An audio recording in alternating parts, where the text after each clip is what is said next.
ProView Networks.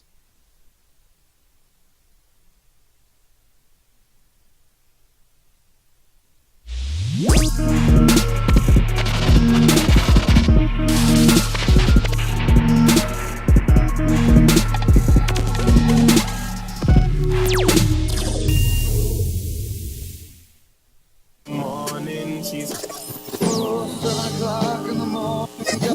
Just lay down.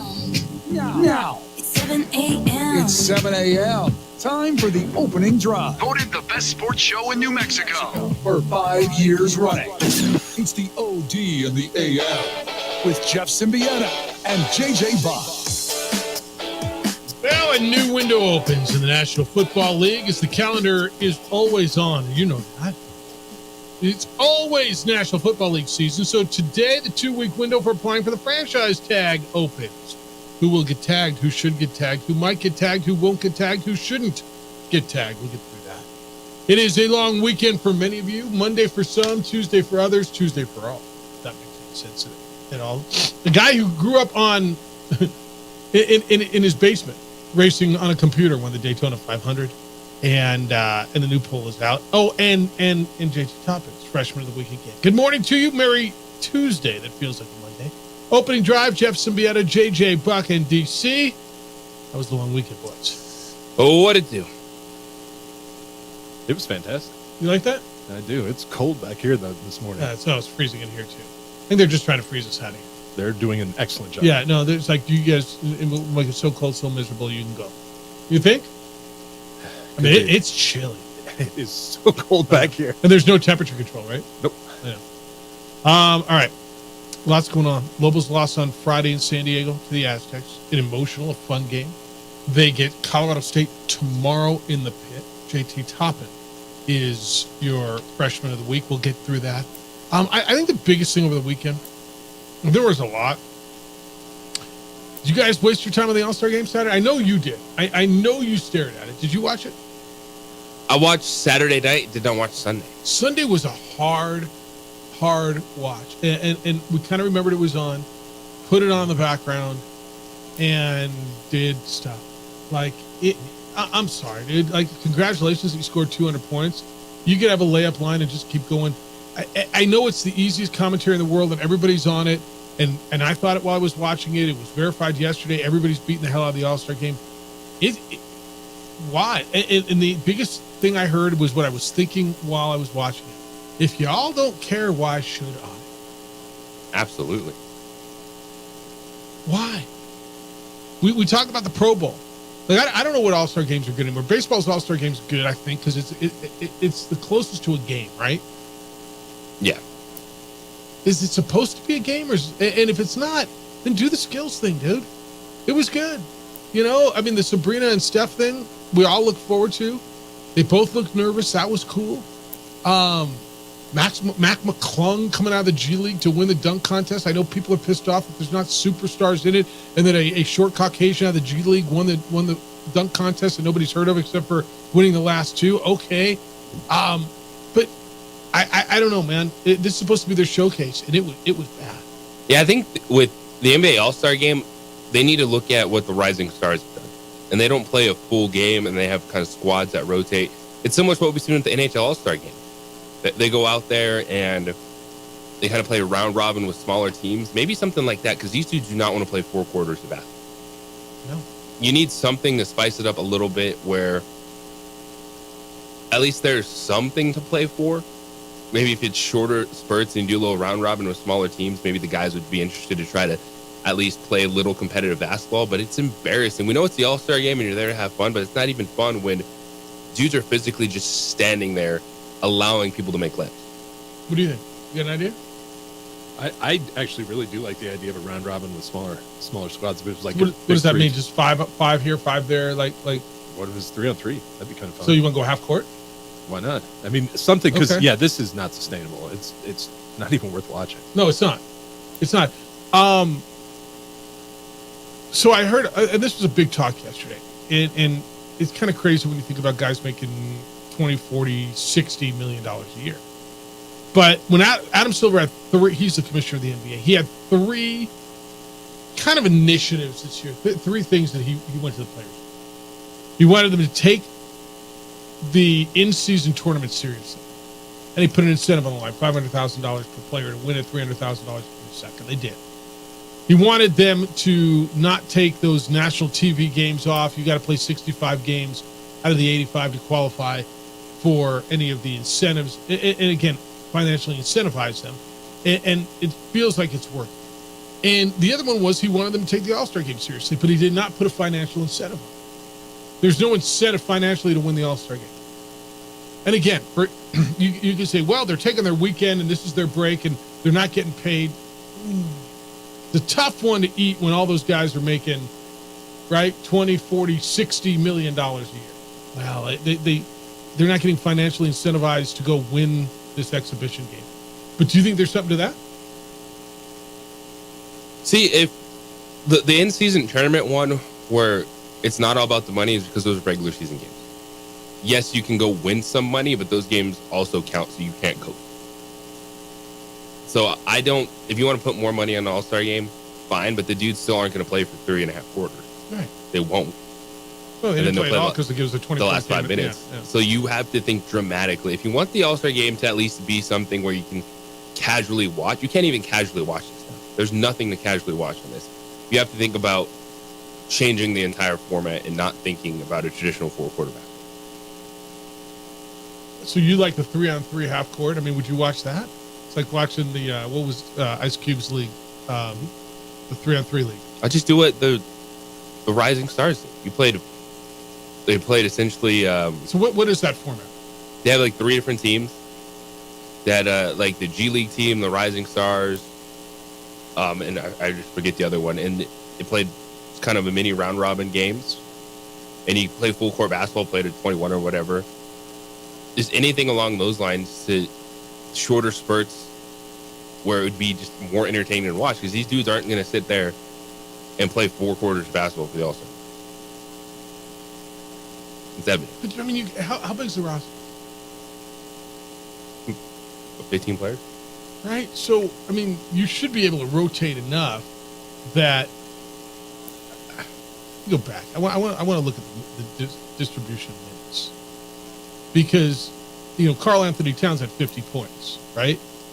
And he played, I mean, off the bench, and he played 28 minutes. You got Kawhi Leonard played 10.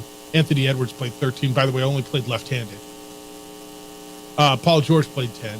I guess they split him up. I mean, the most was Towns and Shai Gilgeous-Alexander, who played 28, and he scored 31 points. On the other side, I mean, I don't know. Look, I don't know the answer. I don't. I know it was rough. I know it's. I mean, I don't want to say an embarrassment, but it's kind of an embarrassment. You just have to acknowledge it. Like, football stopped playing football altogether. Yeah, they did. Because it was flat out did. A good product.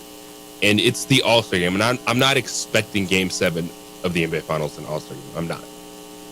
But you also have something that basketball fans don't even want.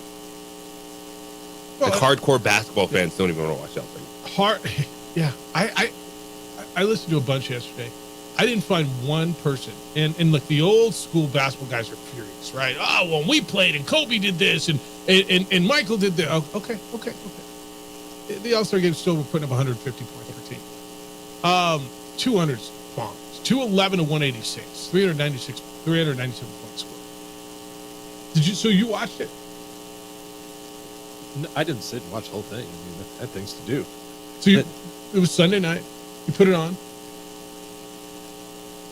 You know, actually, I say that we had it on one of the TVs, but I mean, we were watching something else. Yeah, we were doing something else. So yeah, there's 12 players on each side, so that's 24 Yeah, total. You could have a pretty good 3-on-3 tournament that way. You could, or you could go to 15 and have 3 squads of 5 and rotate them, like JJ said, and then have some sort of a competition of which squad of 5 wins and incentivize it some way. Hey, look, you get another $200,000. Okay, ain't nobody don't like money. I'd like it if they threw $1 million down on the dunk contest, got some of the big names out there. Okay, all right. What'd you think of the dunk contest? I liked it better last year. You liked it? Well, the dunk contest is one that I just want to see effort. It's a lot like the All-Star game. I didn't think there was a lot of creativity. I thought Jalen Brown was, Just running out of stuff to do. even if you did something we've seen, just do it with energy and effort. And it still looks pretty cool. Because Mac McClung, that dude jumping as high as he did, that is pretty impressive. Him jumping over Shaq and double clutch the ball, Yeah. throwing it up in the air. That was the best dunk. Like, there's things to do. Even if you say, hey, we're going to throw back to some Vince Carter stuff, Yep. do it because that stuff still looks cool if there's energy in it. And to your point, Jalen Brown tried to do it with themes, right? And he With the Michael messed it Jackson up glove. Yeah. so bad. He did, but he tried. But you want creativity. You're asking Like for landing creativity. at the very end, like, oh, now I'm supposed to close my eyes. That was bad. Well, but I That mean, was you're bad. asking for creativity. So what do you want? Look, I think that's because that became stale a long time ago because there's only so much you can do. The 3-point shootout is what it is. It's entertaining, I guess. And then Sabrina Ionescu goes out and so what'd you think of that? Her and Steph. I thought they both looked nervous. And it's kind of the highlight. That's what I was looking forward to. I mean, the skills thing where you throw through a big giant hoop and dribble around, and I mean, Pacers won. I appreciate them trying to get creative. See, that's what I expect from an All-Star weekend, though. Yeah. Is competitions like Right, that. It's right. like when the NFL used to say you can throw the football the longest. Yeah. Like, this is what I'm here for. It's just chilling, watching these guys in a different element. I think Saturday night, they actually have it right for the All-Star It game. didn't bother me. Saturday I watched. I enjoy it. 3-point shooting. I love Sabrina Ionescu out there. What'd you think of her? The whole thing. Loved it. I think they should absolutely do more of that, or even like team up, have one competition where it's like Steph and Sabrina versus another shooter and Caitlin Clark. Clayton Clark next year or something like that. Damian Lillard, Yeah. Caitlin Clark. Yeah, that was I think Reggie Miller's idea. What so did it work? Like, was that a success? Because to me Yes. it was. I think that's what I didn't see a lot of social media on that. I think that was what people enjoyed the most.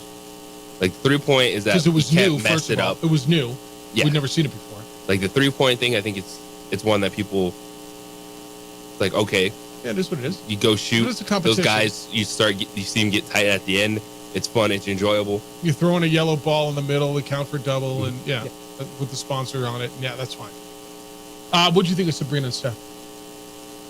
I think it's great. And what I've seen, and I'm not all over social media, but it seemed like that was the one event that everyone It worked. overwhelmingly liked. Because it's brand new. We haven't seen It probably is, but it. Right? yeah, that got good reviews. You know, I thought it was good and good, for Steph and he won, and there's a no win situation for him, right? I mean, if he loses, well, I mean, he lost to a girl. And then what'd you think of Kenny Smith afterwards saying she should have shot from the WNBA line? She opted. She wanted to shoot from back there. That's where she said, I want to go back. She used WNBA balls, which is fine. But he said she should have shot from about, what is it, 1.5 feet, 2 feet in? He did fine from where she shot from. Dude, she did as well. She would have qualified for the semifinals of the men. Yeah, but that was I read a bunch of commentary, people killing him for getting into that. And then what do you want her to play with dolls and that whole commentary? Yeah, I think Kenny Smith. Yeah, I think it's fair to be, point out like, oh, maybe these guys at the dunk contest should have thought a little bit more, like Mac McClung did. But I also agree that you need a guy that's bought in to All-Star Weekend to help sell that to everybody, as opposed to the dude that was just negative. But the other one was they felt they should have had a woman's voice on it, which I don't know. I mean, that was the voice they had. I didn't mind. I always think Reggie Miller's really good. All right, so All-Star Weekend is in. I really, really want your thoughts. So hit JJ on the emails because I'm not getting emails, right? Or no, that's not fair. I'm not locked out of my emails, right? Love that. So hit me at 505-246-0610. That is the text line. You're already there. The best ideas are the winner gets home court advantage. And to split it up, Americans versus non-Americans. What do you think of that? International versus see, if American. you kind of did smaller teams, you could do things like that. Okay. Because I know in the skills they had the number one pick team Yeah. was Paulo Wemby, and why am I forgetting the It was third one was? But you could just do little things like that. It's an All-Star game. was Anthony Edwards? No. I think it was Anthony Edwards. Was it? That's what you want in an All-Star game. It doesn't have to be traditional. We're well past the point of thinking anything's going to get these guys to play for a quarterback. Yep. All right. Here's what we got today. We got a sweet deal for you today. We got a whole weekend to get through today. We got anything to give away today, DC? Anything? Nothing today. All right. Or this week, actually. But we do have a sweet deal. Or this week. All right. I'm out. No, I'll be here. We got a little basketball tomorrow. We're going to hear a little bit of what Richard Pitino had to say after the game on Friday. When we get back, who is up for being franchise tagged, who should get, who shouldn't, and why? We'll do that here on the opening drive. You know, several major businesses have shut down in Albuquerque in recent months. Tired of losing inventory because of crime, and it's happening for small business owners too. And the truth is, police aren't coming to the rescue until it's way too late. You've noticed International Protective Service, IPS, officers at local stores. IPS is making a difference for them. They can help you too, both in Albuquerque and in Santa Fe. IPS offers standing guards, 24-hour patrols. They will protect your business. They respond to alarms, and most of the time it's within 7 minutes or less. It's a quick armed response when a quick response is needed. The IPS technology team also installs video cameras to record criminals who vandalize or steal business or home property. Video can help the police in the investigation, and when bad guys see surveillance, it discourages criminal activity. And IPS sets up your business so the only people authorized to get in are the only ones who do get in.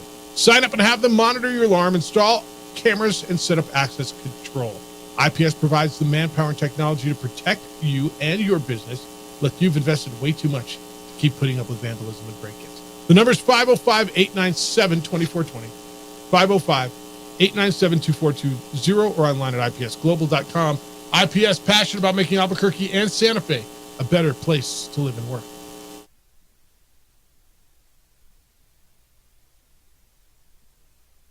We would like to thank the following sponsors for making this broadcast possible.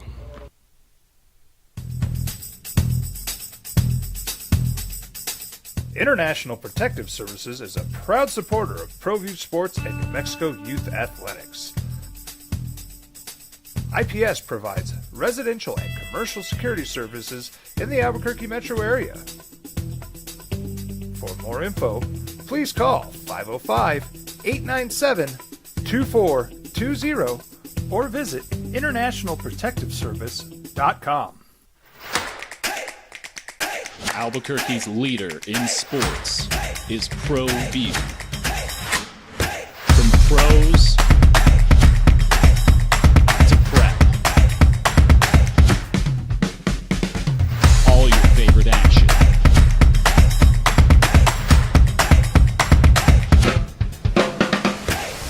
All your favorite talk shows.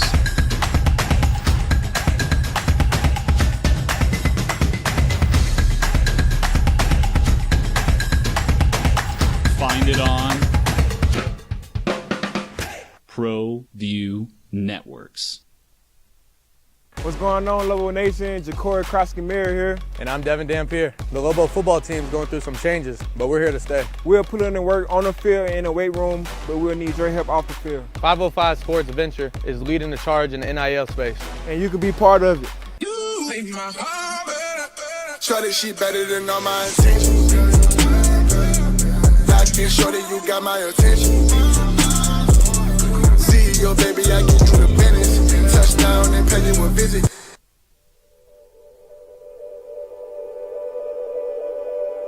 We aren't all born with the same opportunities. But it's the people who care that change everything. Get ready, Sprout, get ready. My coach, my teacher, my older sisters, my grandma, my brother, my tutor, my dad, and my mom. As New Mexicans, it's up to all of us to do our part. So that no child goes without love. And no family has to do it all on their own. They're all our children.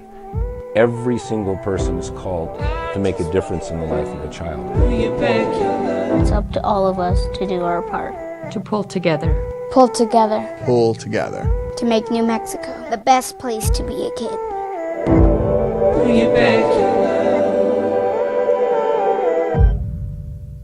Hi, I'm Steve Stucker here for Dr. Robert Melendez and the Juliet Eye Institute. You may remember me like this, but no more. The glasses are gone. I tossed them months ago because of a brand new procedure from Dr. Melendez known as RLE, refractive lens exchange. the latest technology, the best eyesight I've ever had in my life, and you can check it out by clicking on the link in the description right here. Young driver, this one. Hard to get her out. She'd been drinking. This one. Both of them gone. They'd been drinking, and he drove clear off the road. This was my family. Drunk driver hit us. And my wife and our daughter, they didn't make it.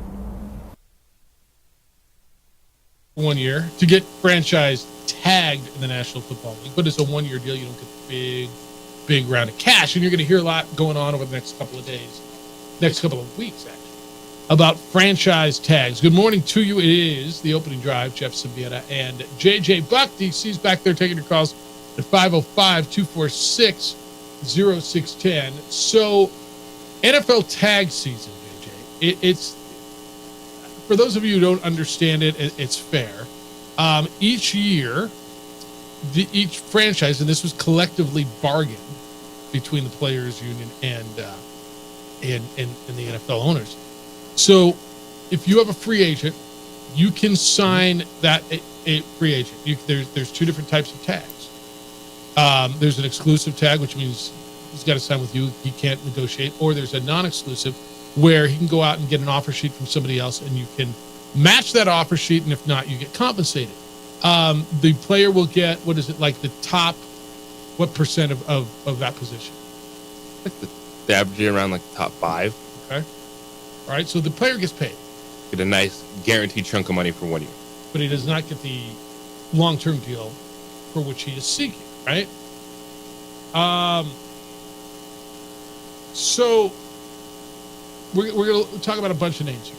Mike Evans, Saquon Barkley, T. Higgins, Chris Jones. There's a bunch of them, right? Anyone you think should or will get tagged?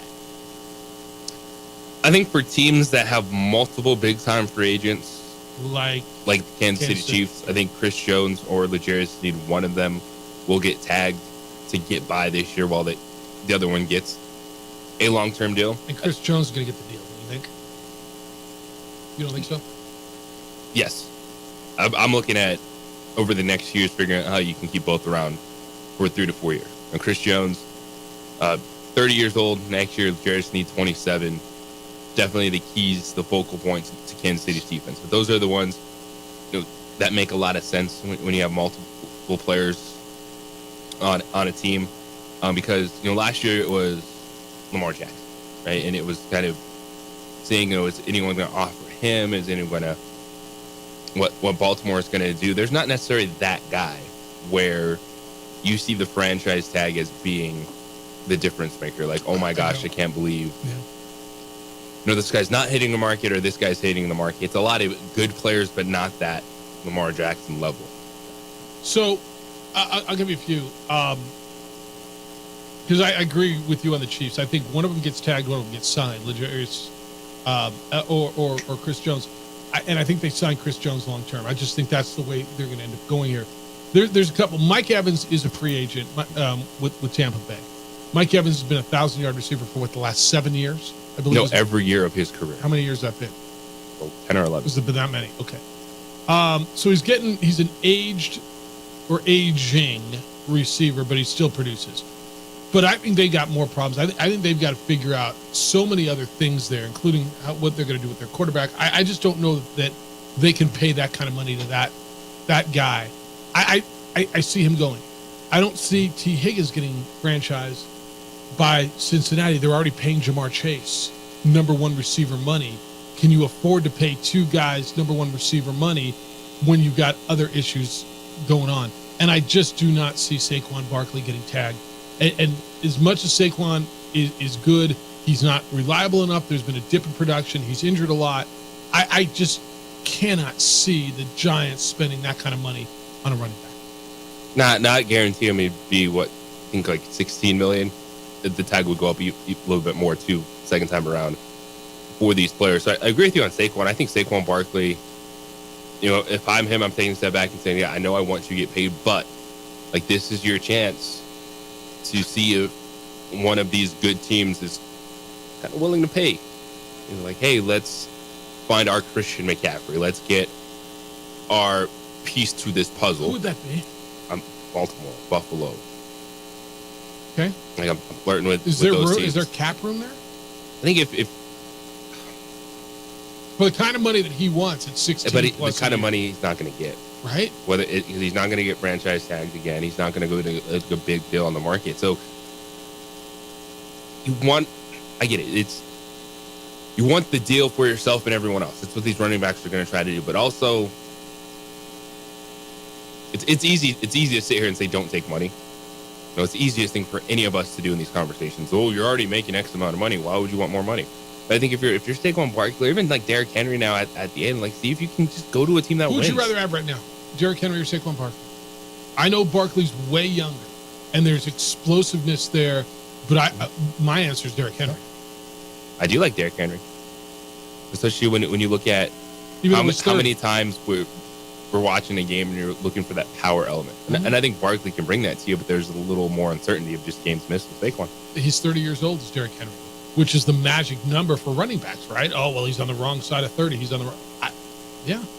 Imagine if the Dallas Cowboys had a running back like Derrick Henry this year. He might have scored more in the red zone. That's right. And he's reliable, and he's look. Everybody's hurt. Everybody who plays in the NFL gets hurt. Some guys more than others, and some guys come back quicker than others. And that's a team too. What's that? For Derrick Henry or Saquon? Dallas Cowboys. Okay. I mean, so I'm thinking along those lines. How's their those cap guys. room? Well, they don't have a running back. How's their cap room? I mean, there's a difference between drafting a running back and getting a guy who's going to want 14 to 16 to 18 million dollars. Right? If I get a guy in the third round who comes in, I mean, and becomes, I don't know, Kyron Williams. That was pretty good, wasn't it? It was. If I get a guy who I'm just looking down. Where did J.K. Dobbins come from? Although he's hurt a lot. Oh, Dobbins hasn't played a full season in years. Yeah. Who are the good running backs this year?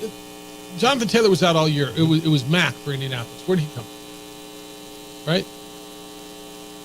Who's the Broncos' key running back this year? All right, sorry. Devontae Williams. Sorry. What did Isaiah Pacheco? Top two running backs in the league were Christian McCaffrey and Derrick Henry. They were. And again, there's two. There's two. And one of those guys is available. And he is. So what are you going to pay? And again, he's 30. The trend has been at 30, there's a relatively swift downslope. Now, he looks to me like he's got a few years left. Yeah, I would pay good money. I don't know that I would pay, $16 million out of my cap for running, even if he's Derrick Henry. But that's a tough one because, boy, if that's what you think, especially puts you over the top. if you can do things, a bigger signing bonus, smaller deal, like have these conversations. If those guys don't want to take it, move on to the next one. But I'm kicking the tires on these dudes. Say, hey, we have a good football team.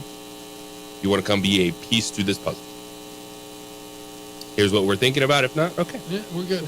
All right, speaking of kicking the tires, what are the Bears going to do? Because a lot of people are kicking the tires on Justin Fields. It sounds like the Bears are going to trade their franchise quarterback and take Caleb Williams at number 1. So who's inquiring? What are the trade offers and what should they be? It's the opening drive on 95.9 FM and AM 610, the sports animal.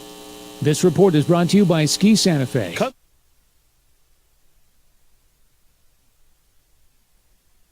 We would like to thank the following sponsors for making this broadcast possible.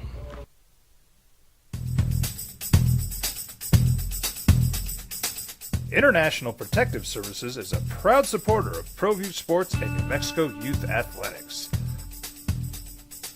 IPS provides residential and commercial security services in the Albuquerque metro area. For more info, please call 505-897-2420 or visit internationalprotectiveservice.com. Hi, my name is Daniel Chavez, and this is my business partner, David Chavez. We are the owners of Indeed Safety. Indeed Safety is a local safety consulting company helping our clients with their safety needs for their projects. One of the things we pride ourselves as a construction safety company is helping our men and women in construction get home safe every day to their families. Indy Safety is a proud supporter of ProView Network.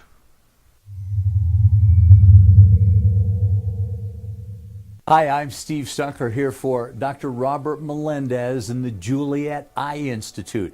You may remember me like this, but no more. The glasses are gone. I tossed them months ago because of a brand new procedure from Dr. Melendez known as RLE, Refractive Lens Exchange. The latest technology, the best eyesight I've ever had in my life, and you can check it out by clicking on the link in the description right here.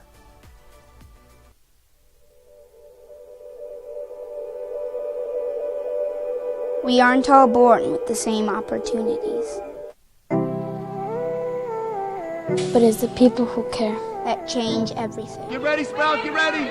My coach, my teacher, my older sisters, my grandma, my brother, my tutor, my dad, and my mom. As New Mexicans, it's up to all of us to do our part. So that no child goes without love. And no family has to do it all on their own. They're all our children. Every single person is called to make a difference in the life of a child. It's up to all of us to do our part. To pull together. Pull together. Pull together. To make New Mexico the best place to be a kid.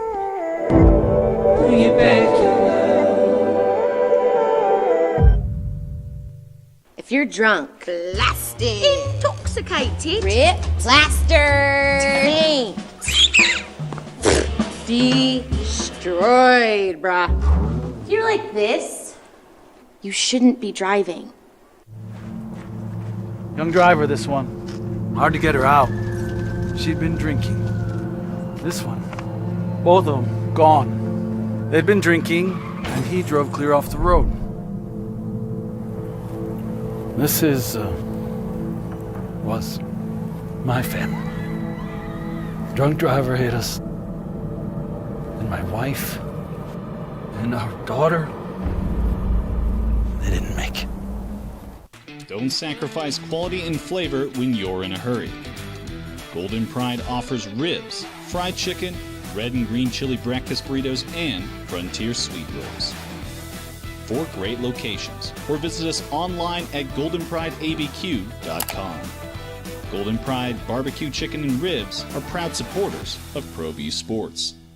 What's going on, Lobo Nation? Ja'Cory Krosky-Mir here. And I'm Devin Dampier. The Lobo football team's going through some changes, but we're here to stay. We'll put in the work on the field and in the weight room, but we'll need your help off the field. 505 Sports Venture is leading the charge in the NIL space. And you can be part of it. Shorty, she better than all my intentions. Locked in, shorty, you got my attention. CEO, baby, I get you the business. Touchdown and pay you a visit. Teenagers love a party, especially during prom and graduation season. Often, alcohol is involved. Some parents think that hosting a party with alcohol in their home will keep the kids safe, but it's wrong and it's illegal. As a parent, to allow your teenagers' underage friends to consume alcohol on your property is a felony. Parents who host lose the most. $7 million. Doesn't guarantee that he's going to be on the team. They could still trade him, they could still cut him, but 12.7 becomes fully guaranteed Friday. That was money guaranteed for injury when he signed his 3-year, $75 million deal last March. So he gets that. Now, he's not assured of the remaining what's left on his contract. The Seahawks could trade him before March 18th, but he's got a $9.6 million roster bonus on March 18th, which, by the way, isn't that far away. What's that, 4 weeks away? So if he gets that, that's like, what, 12 and that's 20, basically $22 million. Geno Smith makes him the 18th highest paid quarterback. What do you do if you're them? Is he your guy? You drafting a guy? Are you in the Justin Fields conversation? Because we're gonna get there. What do you do if you're Seattle at quarterback? You know you have Geno Smith. Okay. Like that's a known you can compete. And I really think they hold serve with Geno. You think they stay there? This season, yeah. Unless, because it's, at the end of these guys, you can always draft someone, but is Michael Penix, Bo Nix, one of those mid. Mm-hmm. mid-first round guys. What would you think of Michael where you want to go? There? Stayed in Seattle. I don't think that's wow over another year at Geno Smith. Where do they pick? I'm looking down the list here. They pick down and down and down and down and down and down. What they should be coming up here, shouldn't they? Oh, this 16th. 16th. Their defense wasn't great. Should they be in the Justin Fields market? I think anyone with quarterback Pittsburgh should be in the Justin Fields market, but it's also one where if you're the Seattle Seahawks and the question you're asking is, hey, do you just want to start going younger now, opening that window versus Justin Fields? It's 2 years and then a boatload of money, right, if he's good. If he's good, and if not, you lose your assets. So, all right. First of all, let me finish the Seattle thought, because I look at that division. The Niners are going to continue to be good. The Rams feel like they got better quick, didn't they? Yeah. Healthy Matthew Stafford. Yeah, and you got a new coach in Seattle, and you got, in your words, a quarterback. Right, if I steal it? Yeah. Where are you going? You got two good receivers. I think you got a good back. Your defense is marginal. Probably want to build the roster because there's not something that wows me, like a move that if you're Seattle, say we need to do this at quarterback. Who are the quarterbacks? Because evidently Chicago's getting offers. It certainly feels they're trending towards Caleb Williams. Take the USC quarterback with the first pick of the draft. So your as you said, teams at quarterback, and I like it, are New England, Pittsburgh, Tennessee, Denver, the Raiders, Seattle. Is Tampa Bay in there, or are they decided? I think they're decided. Okay. Atlanta? Yep. I don't know what Minnesota's doing. I think they're signing Kirk Cousins, but I just don't know. And Washington. I don't think the Giants are in there. I think they're committed to Daniel Jones.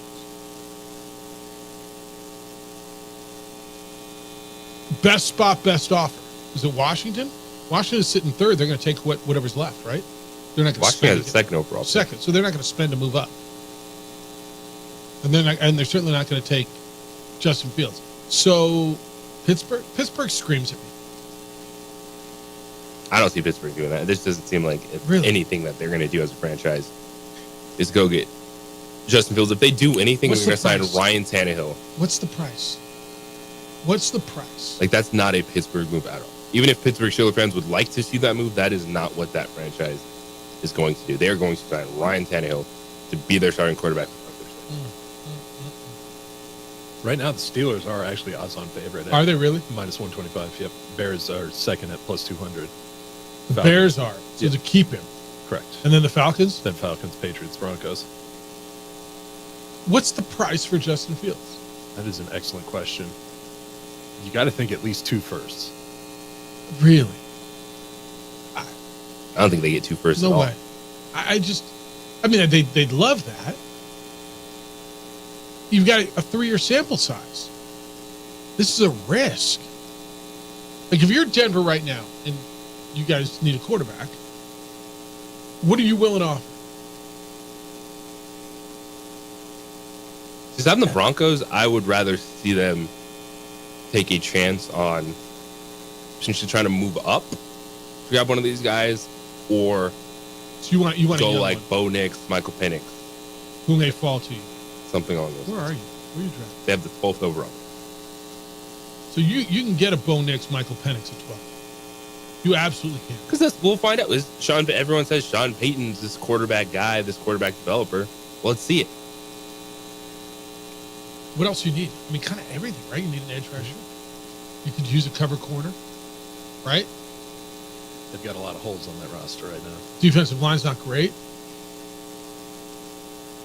But it doesn't matter if you don't have a quarterback.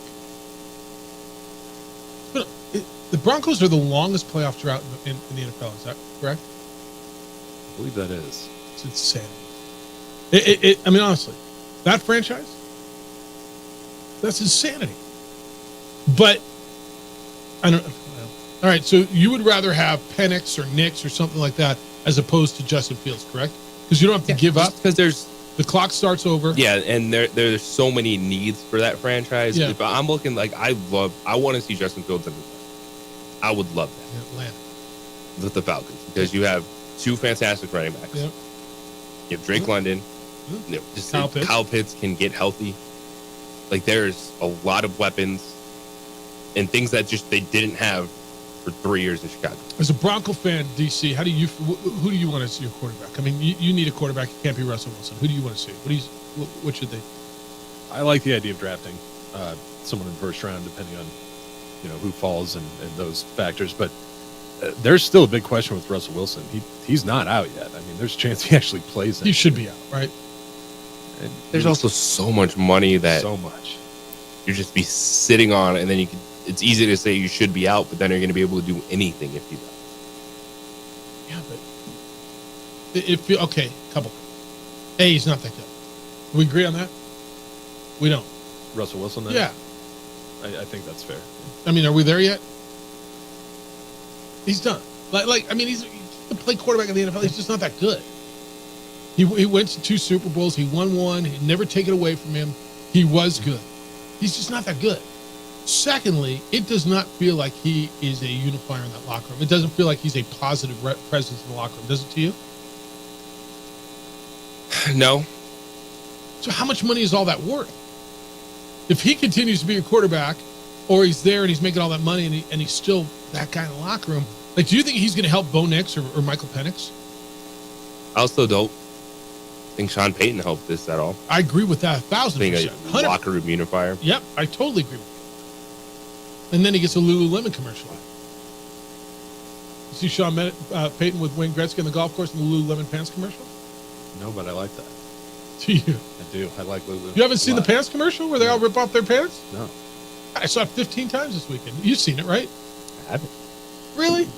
Dude's on a skateboard in his Lululemon pants, going through skateboarding through town, and one dude just rips his pants off, like NBA warm-up pants style, and runs to the Lululemon. And then dudes everywhere, all over town, they're sitting in cafes and getting their hair cut, and they rip their pants off. And, guys, we have your pants, the Lululemon ABC pants. You haven't seen, but they run past the golf course, and there's Gretzky and Sean Payton on the putting greens, like rookies. I'll have to look that up. I have not seen that. Surprising. I saw that like 15 times. They did get a commercial. All right, 505-246-0610. When we come back, let's talk a little Lobo basketball. A packed, tight at the top Mountain West. I said big one. Are they all big one? This is really, really big, and I'll tell you why this is an even bigger one. It's not just because it's the next one, but why it's bigger than some when it comes to the postseason and certainly the postseason tournament. It's the opening drive on 95.9 FM and AM 610, the Sports Animal. This report is sponsored. We would like to thank the following sponsors for making this broadcast possible.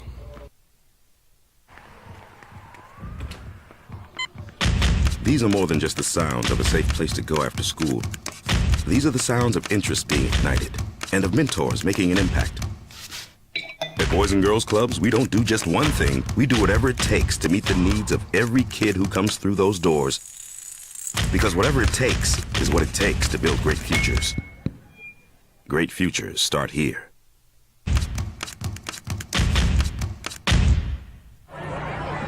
Hey, look! It's Dwight Goodman! Boom! This place is hot. Let's see if anyone needs my help. How about I drive you madman home, huh? I got this, Dwight. I'm the designated driver. Boom. Sweet.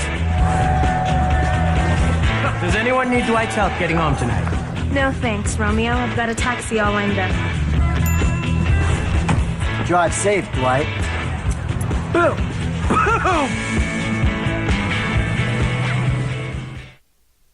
What's going on, Lobo Nation? Ja'Cory Krosky-Miller here. And I'm Devin Dampier. The Lobo football team's going through some changes, but we're here to stay. We'll put in the work on the field and in the weight room, but we'll need your help off the field. 505 Sports Venture is leading the charge in the NIL space. And you can be part of it. Shorty, she better than all my intentions. Locked in, shorty, you got my attention. See your baby, I give you the business. Touchdown and pay you a visit.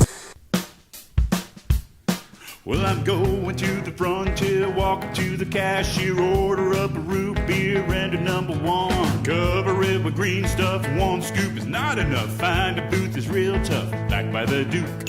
Meet my family, meet my friends in the quirkiest restaurant I have ever been. All of Albuquerque's favorite spot, it's the Frontier Restaurant. The Frontier Restaurant is a proud supporter of ProView Networks. Don't sacrifice quality and flavor when you're in a hurry. Golden Pride offers ribs, fried chicken, red and green chili breakfast burritos, and Frontier sweet rolls. 4 great locations, or visit us online at goldenprideabq.com. Golden Pride Barbecue Chicken and Ribs are proud supporters of ProView Sports. International Protective Services is a proud supporter of ProView Sports and New Mexico Youth Athletics. IPS provides residential and commercial security services in the Albuquerque metro area.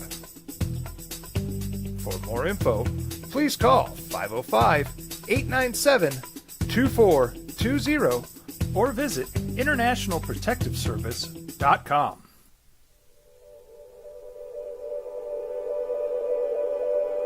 We aren't all born with the same opportunities. But it's the people who care that change everything. Get ready, Sprout, get ready! My coach, my teacher, my older sisters, my grandma, my brother, my tutor, my dad, and my mom. As New Mexicans, it's up to all of us to do our part, so that no child goes without love. And no family has to do it all on their own. They're all our children. Every single person is called to make a difference in the life of a child. It's up to all of us to do our part. To pull together. Pull together. Pull together. To make New Mexico the best place to be a kid.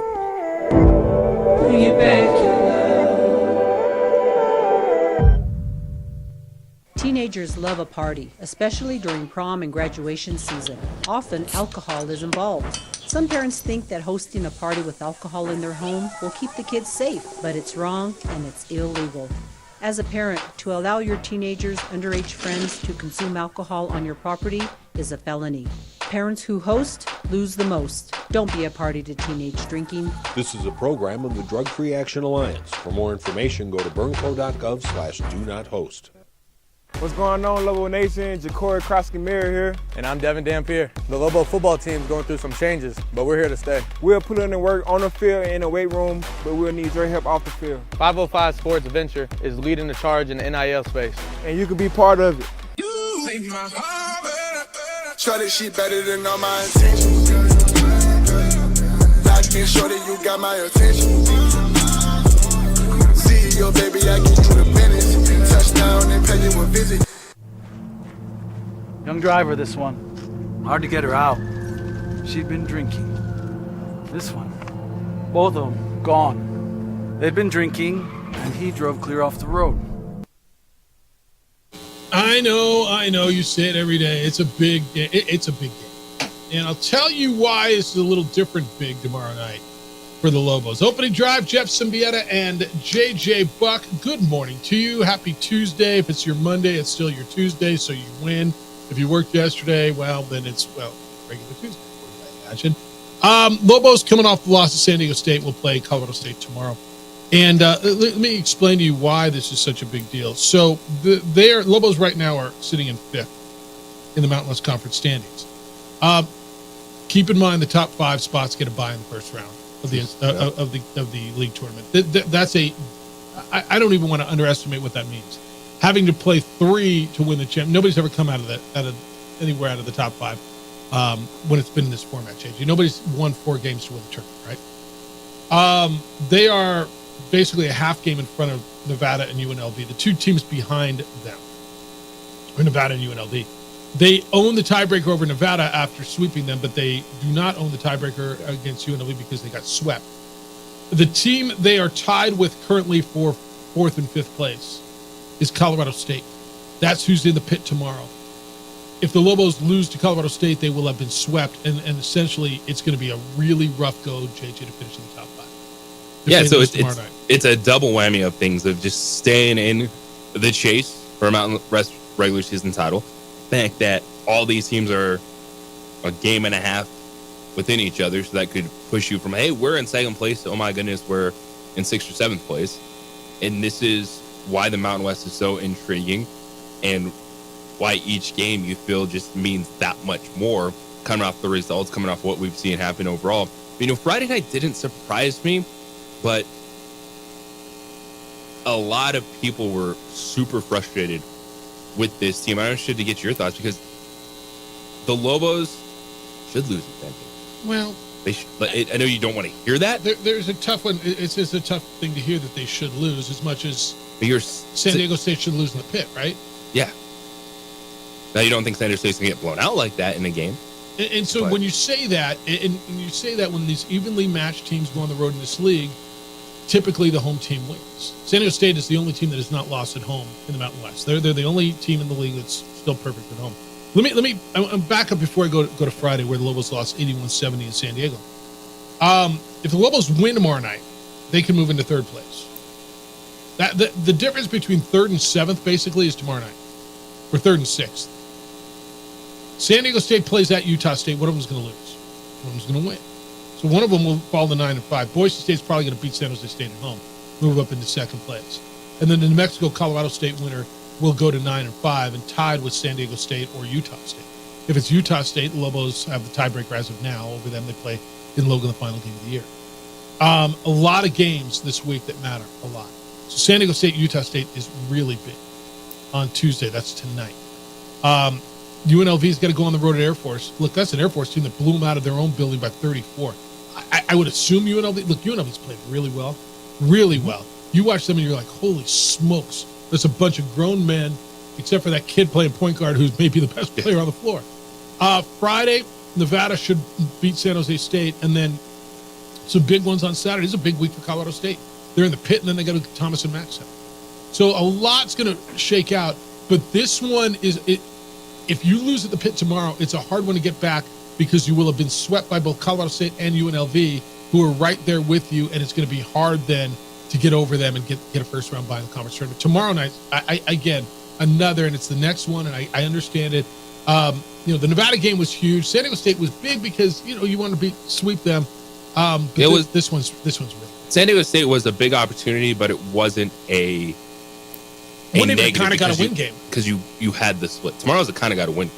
Yeah, no. If they would have lost in Reno on Tuesday, it changes. They did what they had to do. That's right.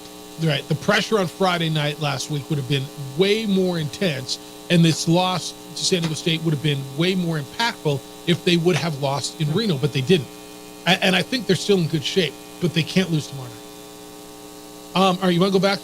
So would you ask me my thoughts on San Diego State beating the Lobos? I think San Diego State's playing better, and we're going to see what they do in Logan tomorrow.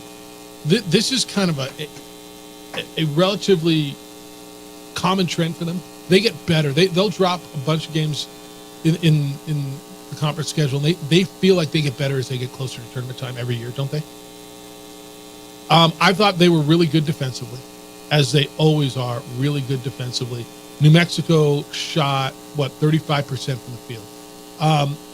I thought they clamped down, and they were really good. I think Ledee is just a man, and you saw what went down. It's amazing how many people say, dude, that Ledee guy. Yeah, you're just finding out. And that's cool if you're just now watching Mountain West basketball. That's why him and Great Osobor are the two candidates for Player of the Year. I loved House, to be honest with you. He shot 6 for 13. I loved his engagement. It felt like he was under control. I didn't feel like, he turned the ball over 5 times, which is, look, they turned the ball over 9 times. Did the Aztecs make everything you do uncomfortable? And that's why, I know Friday we were going back and forth on Lobos can win this game. It's like, they can, but I didn't think they would. Yeah, and I was the Aztecs at home are different. Yeah. And you just watch what they do. They make everything uncomfortable. They shot 56%. And that's why they won the game. Because they scored 81 points. JJ, they turned the ball over 20 times. San Diego State turned the ball over 20 times. And they still won the game by 11 because they shot 57%. And so that was my biggest thing is in this game was going to be the defense for the Lobos, and they could not match the intensity of San Diego State. And then when you know it's going to be really tough to score on them, and that the game was really that first half when they went on that run that San Diego State went on, because the second half, was 42-42, but San Diego State just always had an answer. They always were able to say, all right, you think you got something going, few possession game? No, we got an answer. It was either a big three or a turnover. And so I thought Lobos were a little sloppy. They were, but I think that's because of San Diego State. Because they make it so and so here's the thing. Next time you play San Diego State, might be a neutral floor. Wow. This team is a menace at home. And part of it, too, is how do you stay on the floor against the Aztecs in San Diego? What do you mean? Nelly Jr., Joseph, JT Toppin. But like instantly you're like, these dudes have 3 fouls. Yeah, no, the foul trouble was real. You got a few minutes of Sebastian Ford forcing. I'll tell you what I thought the difference was for the Aztecs. They found a little bit of scoring from other places. I thought Waters and Saunders were really big.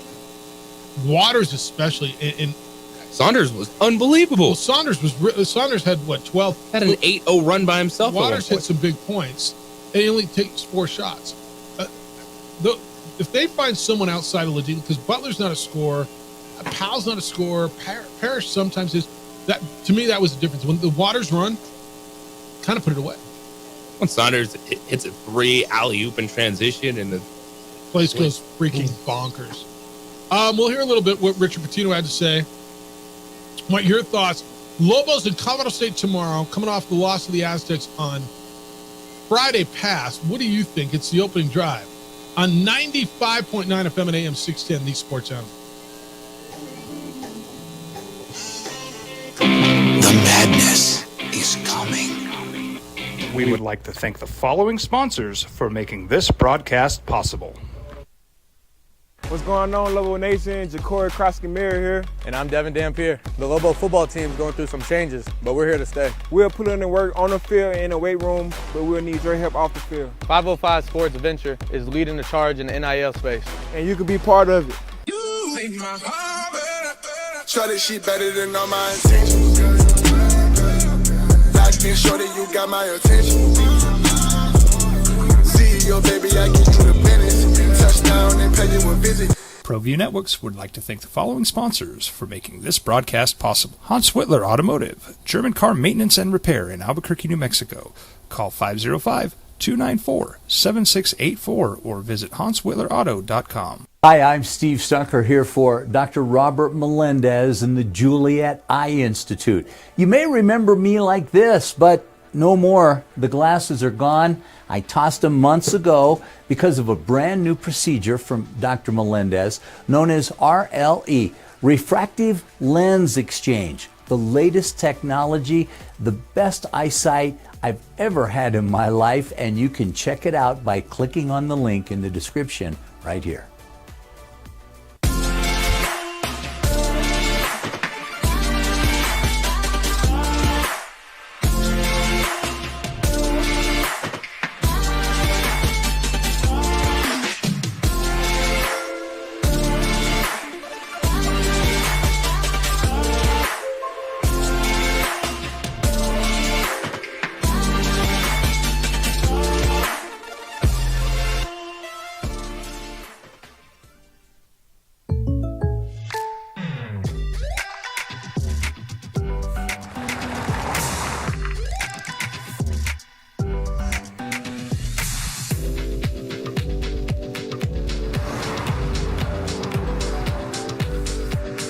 Your surprisingly great rates? Contact your local State Farm agent today. If you want the real deal, call State Farm agent Marty Size in Albuquerque today.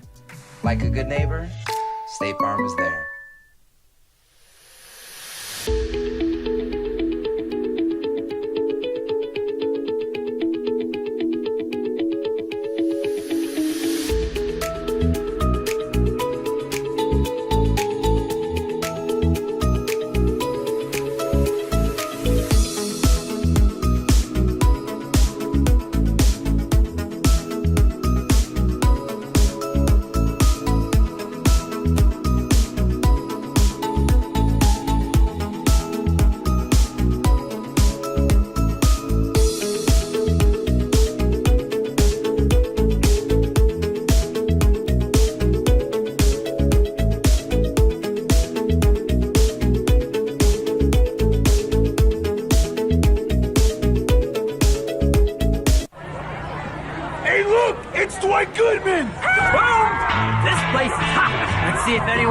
help. How about I drive you madman home, huh? I got this, Dwight. I'm the designated driver. It's the OD in the AM with three-time New Mexico Sportscaster of the Year, Jeff Symbieta and JJ Buck. Game week, but we got a lot going on coming out of the weekend. You got a guy who won the Daytona 500 who gives credence to, Mom, I'm playing video games. Leave me alone. Get into that. USA Track and Field Championships were awesome out at the Convention Center. Hope you had a chance to go out there or at least see them. NFL franchise tag window is open. We're into that a little bit. I got we had the NBA All-Star game, which I'd love to hear your thoughts on that. And the text line says, bro, you got to talk about Rick Pitino going off on his players. All right, we'll get there as well. 505-246-0610. We're talking a little bit about Lobo basketball. By the way, you get out and play. I mean, it was 60s. You played any golf this weekend? Are you getting out yet? No golf. I did go out riding, though. It was really nice. All right. It's. I mean, we're going to get some more winter, and we're going to get gnarly wind tomorrow, but holy smokes. So, dude was going to play with us. Played down at Isleta, and we hit the first tee, and my buddy who invited him says, "Hey, where are you?" He's like, "I'm here. I'm over by the carts." Like, well, here, our Jimmy's up there by the carts. Go find him. What golf course? I hear him go. What golf course did you go to? No, we're at Isleta. Dude went to Santa Ana. So he's like, all right, I'm coming down. All right, join us on the back or whatever. So we're on like number 6, and he calls this guy's like, where are you? He's like, didn't you get my text? No. What? Dude left. What? So here's your mindset. I'm going to go play golf today. I'm going out. I'm going to have a good day. It's Friday afternoon. What am I doing? I'm playing golf. Oh, bleep. I went to the wrong place. All right, let me go down there. He got rear-ended. So instead of playing golf, he went to the wrong place, got in an accident. He's like, I folded. I went home. Yes. Probably good answer, right? Probably the right answer. Sounds like the right answer. Oh, yeah, that sucked. Yeah, the rear ending. That's terrible because probably got totaled, I would imagine. So I don't know how bad it was. I feel bad. All right, Lobo fan, where are you on this?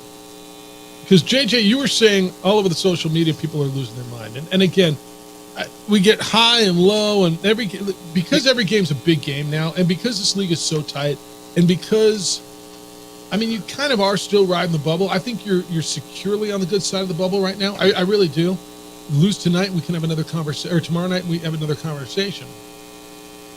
But I think, JJ, you said they should lose at San Diego State. I'm not sure I'm that far, but I can understand losing on the road in this league. I understand losing at San Diego State where everybody who's played there. It was an opportunity to have an amazing week. Lobos had a good week. I think they're still on the right side for now. And if they would have won at San Diego State, I think that's how you start climbing that seed line. If people think you're an 8 or 9, well, maybe that could get you to a top 8 or even start sneaking in the 7 conversation. That's what road games do. But I was not jumping off the edge emotionally, as a lot of people were, because they are going back to, it's game to game with Pitino. It's game to game with Mash. Like, Mashburn wasn't good. He's 1 of 10. What do you think's going on there? Is it all injury? Because he was as good a shooter as there was in the country last year, especially in the mid range. And I know he's off injured this year. And I got to believe it's lingering because dude doesn't forget how to play. And he hit the 2 shots that won you the game in Reno on Tuesday. He did. And then people will say, I think there was a lot of told you so Friday night, which I thought was unfortunate. People going, yeah, that's right. That's who Jamal Mashburn Jr. is. He shouldn't play. He only played 23 minutes. Like, Donovan didn't have a good game either. The savior for this team. And he was hurt too. Like, and I think that's a big part of ankle. This too. Yes. Like, these dudes were battling on the road against a really good team. Like, the Aztecs beat people in San Diego.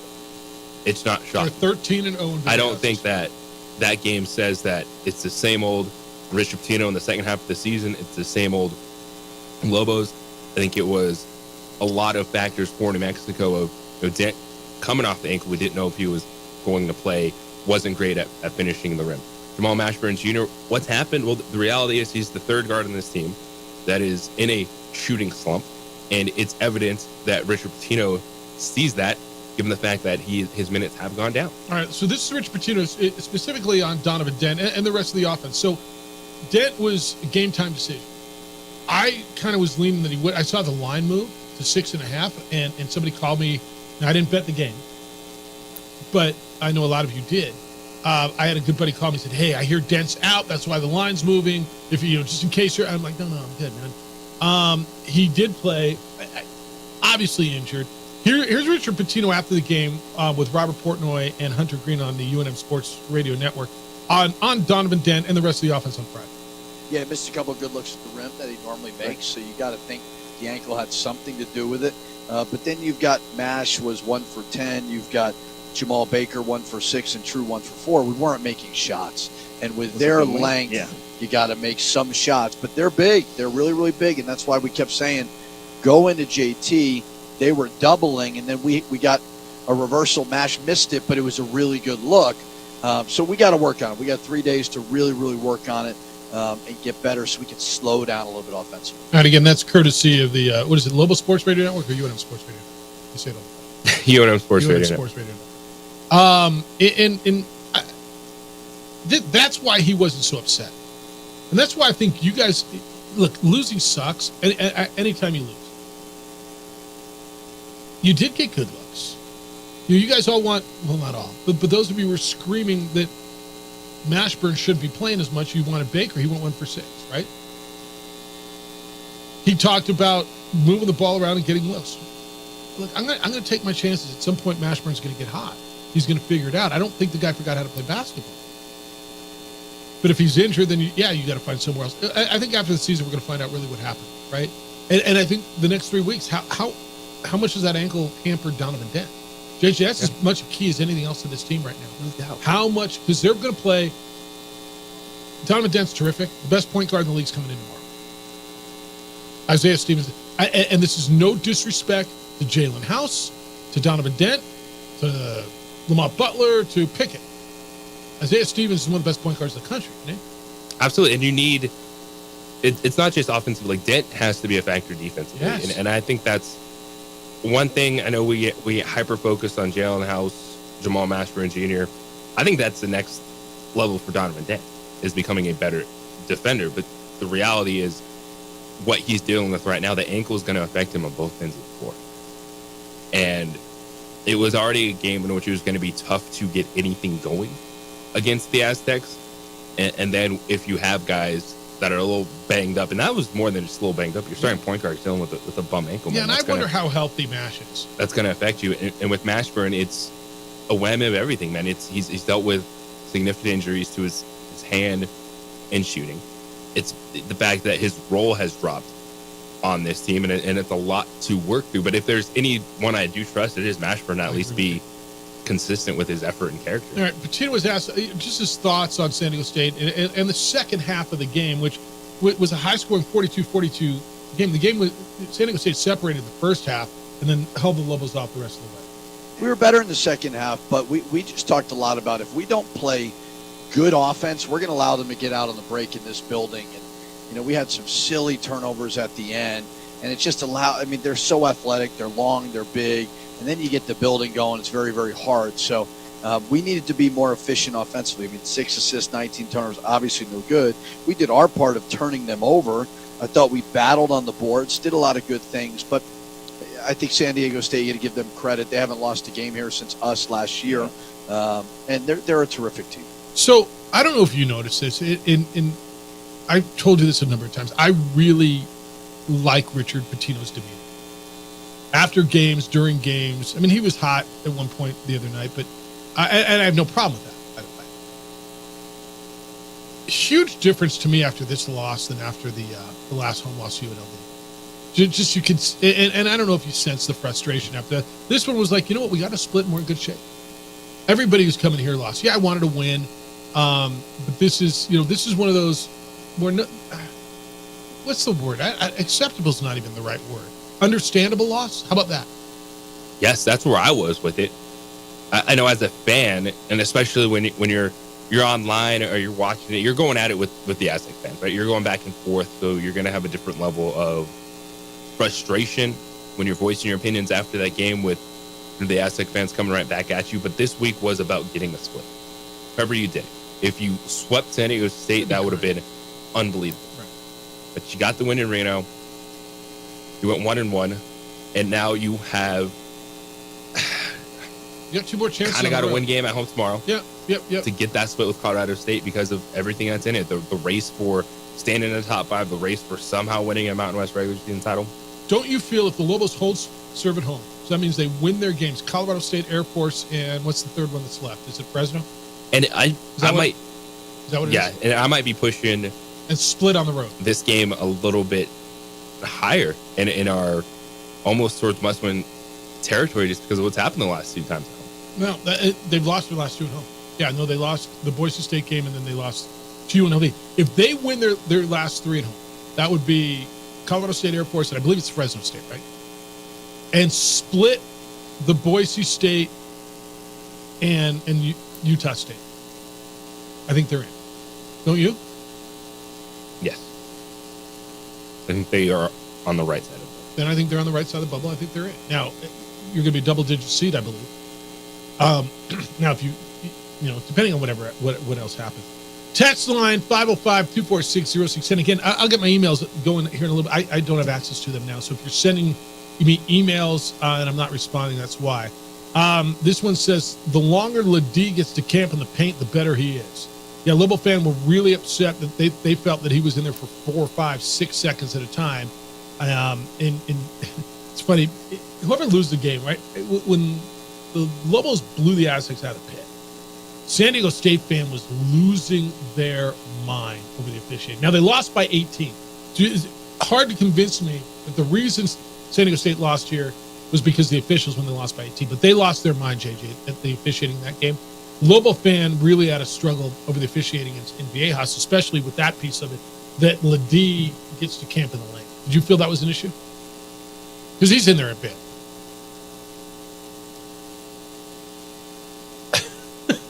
I can't say that's why they lost. Yeah, no, but is it an issue? I mean, maybe, but if the officials let them get away with it, this was saw this over the weekend. The longest current winning streak by any Mountain West team is 2. The only team is San Diego State. Of course, 4 teams won their last game and they're tied for second longest winning streak. It is kind of crazy what this league has become. It really is. By the way, did you guys watch Houston, Iowa State last night? That was another really good watch. Those 2 teams beat the living bleep out of each other. Yeah, that was a good watch last night. All right, when we come back, Richard's dad, Rick, made some national headlines this weekend. They lost 68-62 to Seton Hall. Bubble team is St. John's. Rick Pitino really put his team on blast, called out players by name, explained it yesterday. Too much? Not enough? Tell you our thoughts next when we come back on the opening drive. The number is growing.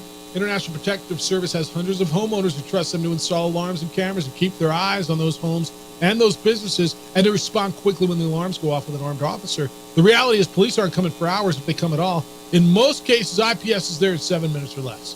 During the day, you're not there. You're not at home all the time. You're just not. There's nothing worse than coming home and find out you've been a victim of a break-in. You've seen IPS officers at local businesses. They're making a difference for them, and they can help you too. IPS has a team watching video cameras and monitoring alarms around the clock. To secure your home, the cameras are known to discourage criminal activity. Your home is supposed to be a place of security, and if someone breaks in, it's devastating for that sense of security. And it's a fact that homes that are protected are far less likely to be targeted by the bad guys. Call 505-897-2420. 505-897-2420 or online at ipsglobal.com. IPS is passionate about making Albuquerque a better and safer place to live and work.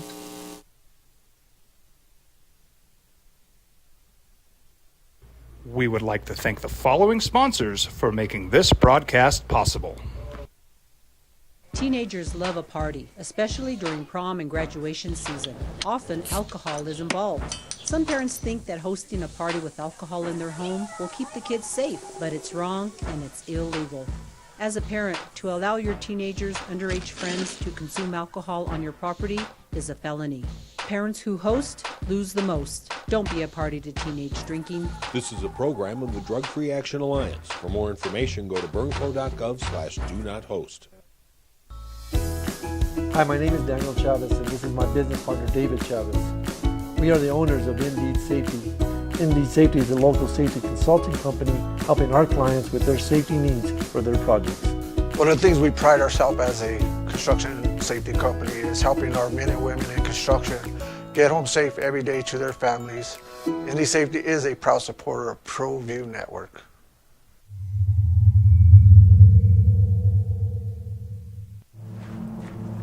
Young driver, this one. Hard to get her out.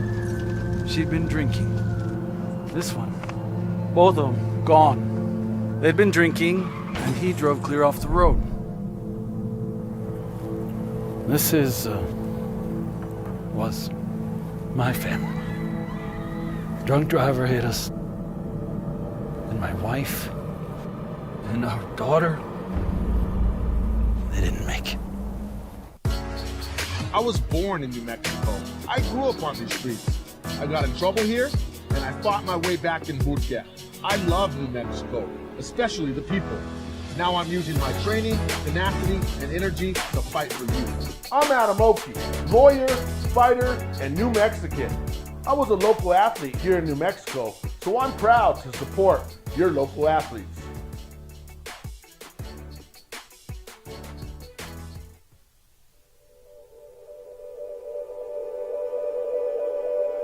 We aren't all born with the same opportunities. But it's the people who care that change everything. Get ready, Sprout, get ready! My coach, my teacher, my older sisters, my grandma, my brother, my tutor, my dad, and my mom. As New Mexicans, it's up to all of us to do our part. So that no child goes without love. And no family has to do it all on their own. They're all our children. Every single person is called to make a difference in the life of a child. It's up to all of us to do our part. To pull together. Pull together. Pull together. To make New Mexico the best place to be a kid.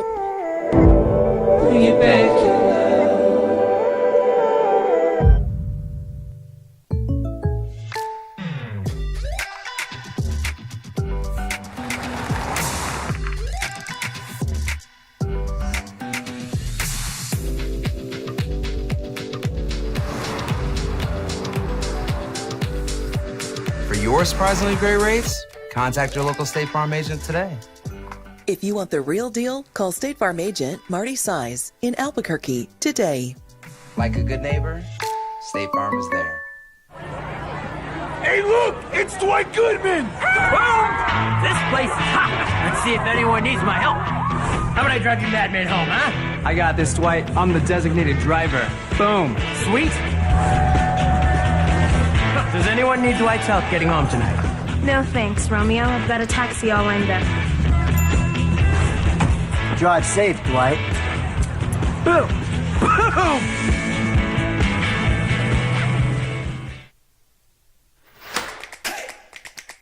Albuquerque's leader in sports is ProView. From pros to prep.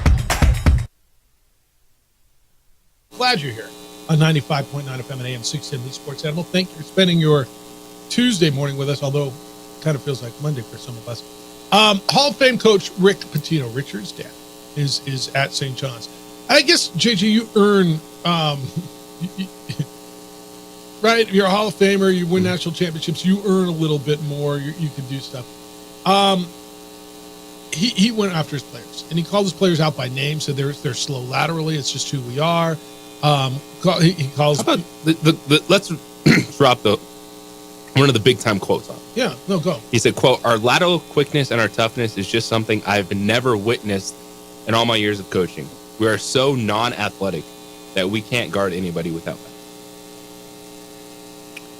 He called out one player. He said, look, he'll give you everything he's got, but he's slow lateral.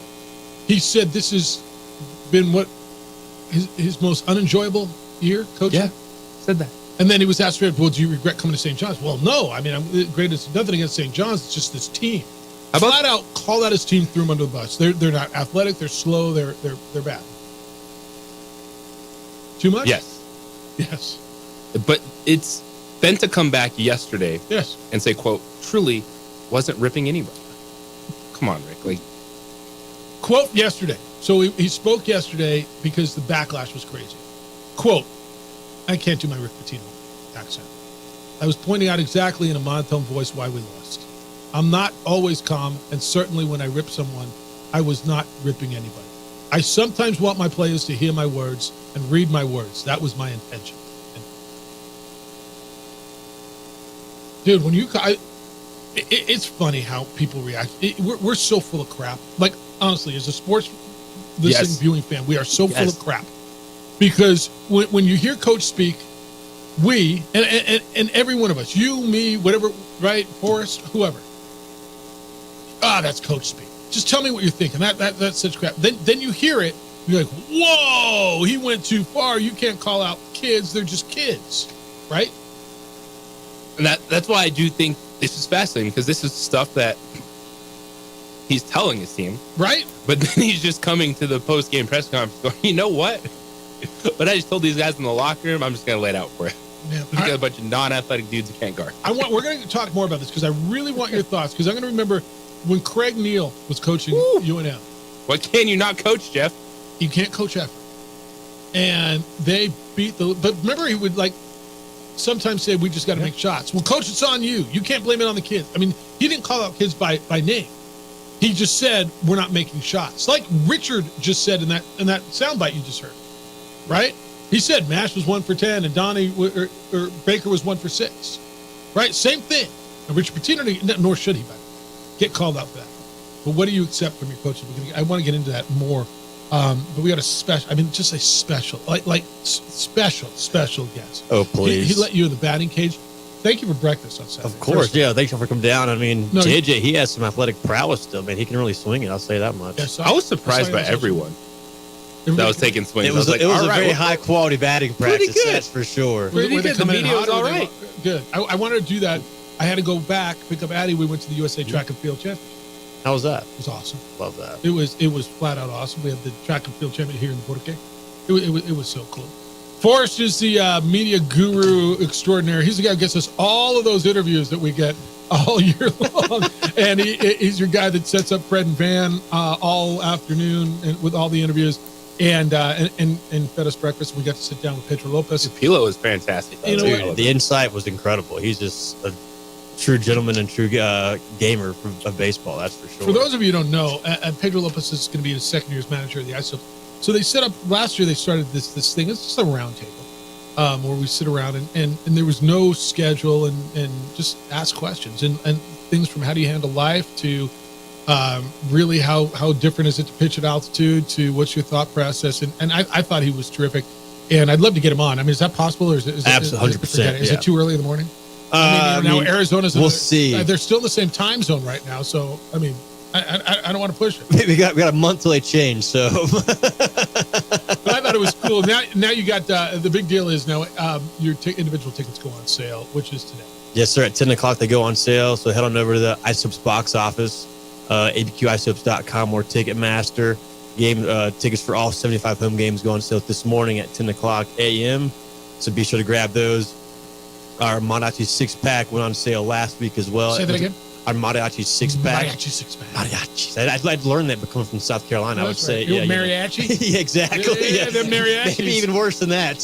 How'd you say it? Mariachi. Yeah, mariachis. Yeah. Oh, yeah. Those mariachis. Yeah, Marianne, right? Yeah, Ginger. Mariachi 6-pack was on sale last week, which guarantees a box level seat to all 6 of our Mariachis games this year, which will include our Lowrider night, Lowrider bobblehead, Cinco de Mayo. Hold on. What you got? Saturday, April 13th, 9 town. It's the Mariachi Poncho giveaway. Oh, yeah. It's like the Jerry Kill game. First one ever. Yeah. A poncho, like is it a wool poncho or like one of those plastic ones? It's a wool poncho. Oh, yeah. It's nice and great material. It'll keep you warm. You're going to get in line for that one, Joe. Oh, yeah. It's all turquoise and white and gray. It's a nice color scheme. And it's mariachis? Yes, sir. Yeah, not the logos. Mariachis? Yep. Mari. You hit the ball right? That's all right. Oh, yeah. He swung it well. Yeah. A lot of line drive. I'm a line drive hitter. I don't have quite the launch angle. No, I was a leadoff or two-hole hitter. I can get on base. Get on base guy. Yeah, I like that. I go the other way all the time. Love it. All right, Derek Jeter. Yeah, no, that was kind of it. Early opening day. I don't recall ever opening in March. March 29th is opening night. So this is our earliest game of all time. Last year we opened up in Round Rock That's why I don't recall it. on March 31st, but March 29th is the earliest game we've ever played in Isotopes franchise history. We'll be playing El Paso at 6:35 p.m. We'll be giving away these ear flap hats, kind of like Elmer Fudd style, with the red and black checker design. Yeah. Keep your ears warm in case it's cold on March 29th. Gonna be a fun opening weekend. We have, I think on the next night we have a jersey giveaway, a jersey hoodie giveaway. Look at you guys. So we're really stepping up that opening weekend. Can I get a magnet schedule though? Of course. I'll probably be there, but you think I'm lying? I'll send you a picture. My kid, and she's 17 now, but we got magnet schedules. I want to say for awesome. The last 12 to 14 years on the side of the schedule. Yeah. We got to put the current one in a certain spot so we know which one. No, we do. We do. Like circle it with the marker, right? Like, okay, we got them on the side, and then we put the current one on the front. She grew up at the ballpark. Oh, no, yeah, she's got a picture in the press box, I believe. There? Oh, 100% still there, yep. It's like Garvey right next and Lasorda and Bill Russell and Matt Kemp and her. Yep, exactly. I mean, the Ring of Honor, right? She's been, I'll tell you what, she was at her first game at 9 days old. Oh, that's Wait awesome. till you hit here. So this was a big milestone in our life. So I remember picking her up one Tuesday, and I said, all right, what do you want to do? What do you want to do for dinner? And she's like, Dad, are the Isotopes home tonight? I'm like, they are. She's like, can we go out there for a few innings and have dinner? And she had homework. I'm like, absolutely, because we've had the same seats since the ballpark opened. Love that. I've been That's incredible. Same seats in 301 since it opened. And so, yes. And so we went out there and had dinner. And that's about the time she started, instead of it was all about Orbit. Oh, well, it's still about Orbit. Learning the game and watching the game. And, Dad, what's the guy, the third base guy doing with the, Is he touching his arms and his face? Right, yeah. Right. Kind of explain that. And this was before the DH was, everybody had DH, the National League hitters. Oh, yeah. I'm like, watch, this guy's going to bunt. What's a bunt, Dad? He's going to not try to swing. He's going to, how did you know? Good, well, the pitcher came up and, with a guy on first base and one out. Yeah. But it's the flow and ebbs of the game, right? It's wait till you get there. It's coming. Well, bunts, thing of the past. So yeah, swing for the fences. That's the MO today. That's kind of like the mid-range jump shot. Yeah. No kidding. All right. What do you want people to know? Because I know you got to go do the hall dash and hit everybody. So it's basically the big deal today is tickets go on sale. Single game tickets go today. Yep. All 75 home games this year running through March 29th through middle of September. Mariachi 6-packs on sale as well. Just go to abqisopes.com to find those, and a promotional schedule's up on the website as well. We have fun activities for everybody. We have abqisopes.com. Yep. Thank you for that. And then you have 14 fireworks nights, 21 giveaways, 6 mariachis games. Lowrider bobbleheads. Oh, yeah. They'll be cherry red this year. Really? With the pinstripe, yeah. Very, very cool design. I mean, those are cool. Inflatable bats. Ponchos. That's going to be a fun night at the ballpark. The inflatable bat. You should give those on the way out. Yeah, exactly. No, honestly, on the way security out. check. Yeah, on the way out. Instead of coat check, bat check. Steel dog bowls night. Oh yeah, two Bark in the Parks, 2 Taco Tuesdays, $2 dog nights. They were loaded up. Green chili cheeseburger night is July 27th. The one thing, and we've got a couple emails on this. No July 3rd or 4th home game. Yeah, unfortunately, first time ever. Yeah, unfortunately this year we weren't able to get one of those games, but next year we'll be home for both of those, I believe. So looking forward to celebrating the nation's birthday in style next year. Thanks for breakfast the other day. Of course, thank you for coming down. Thanks for having me, and we'll be seeing you a lot more this year. All right, it's Isotope season tickets are on sale. You can still buy season tickets. Their individual game tickets are on sale now.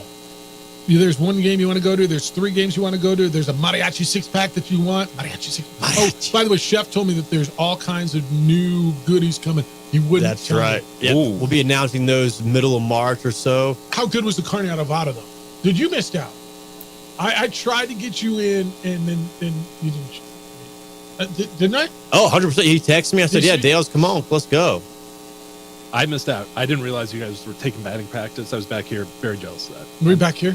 Yeah, the carne adobada was good. It was delicious. Right. Throw it on top of the eggs. Go hit the other places. Forrest, thank y'all so much. Good to see you. Always of course, is. Yeah, thank y'all. And again, it's abqisotopes.com. It's where it all is. Go have fun. Albuquerque Isotopes. It's a whole new ball game.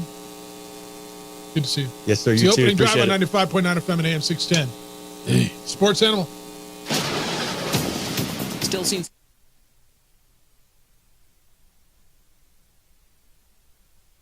We would like to thank the following sponsors for making this broadcast possible.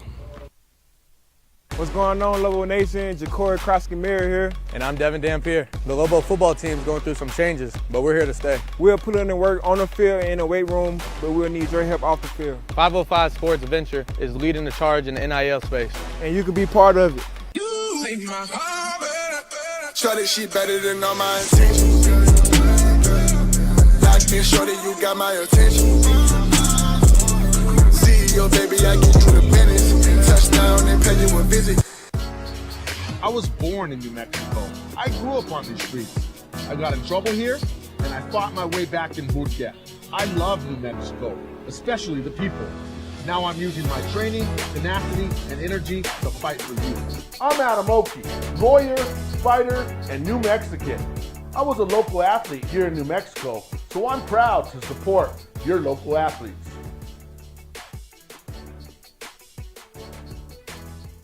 If you're drunk, blasted, intoxicated, ripped, plastered, taint, destroyed, bruh. If you're like this, you shouldn't be driving.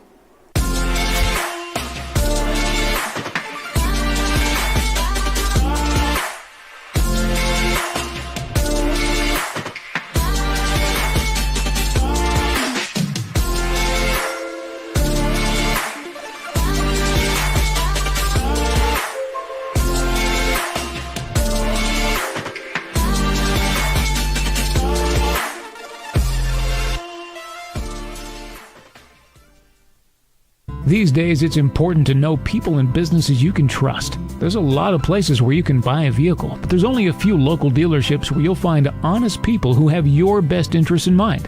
And Fiesta Kia is one of them. We've been helping our neighbors save money and drive dependable cars for years, and we'd love to help you.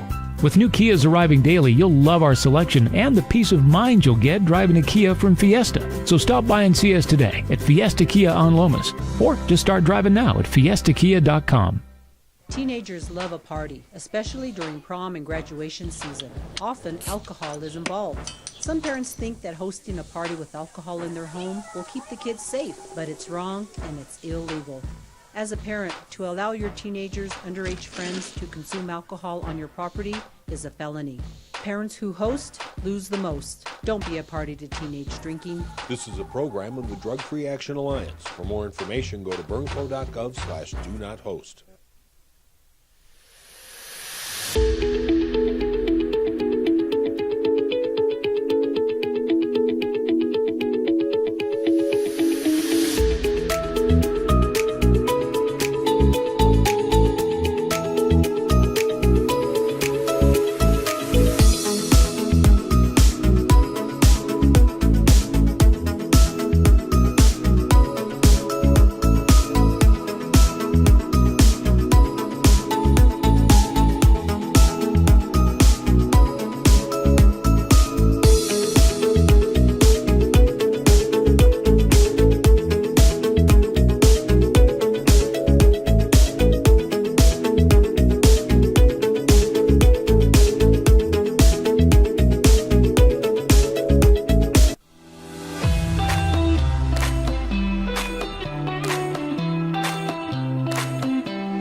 Burglary takes place in the United States approximately every 15 seconds. International Protective Service is your answer for commercial and residential security in all of Albuquerque. IPS will work with your monitoring company for fast, reliable response times. You can rest easy knowing you, your family, or your company is watched over by International Protective Service. Call International Protective Service today.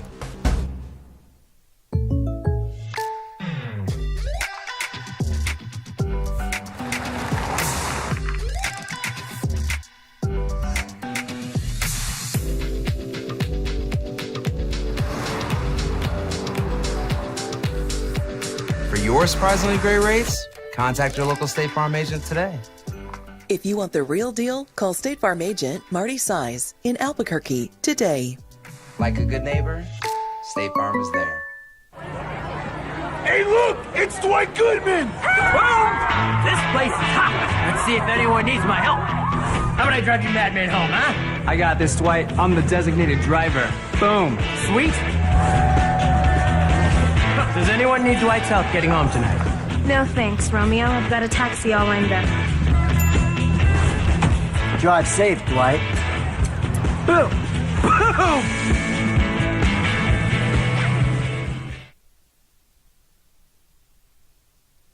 We got four? How many?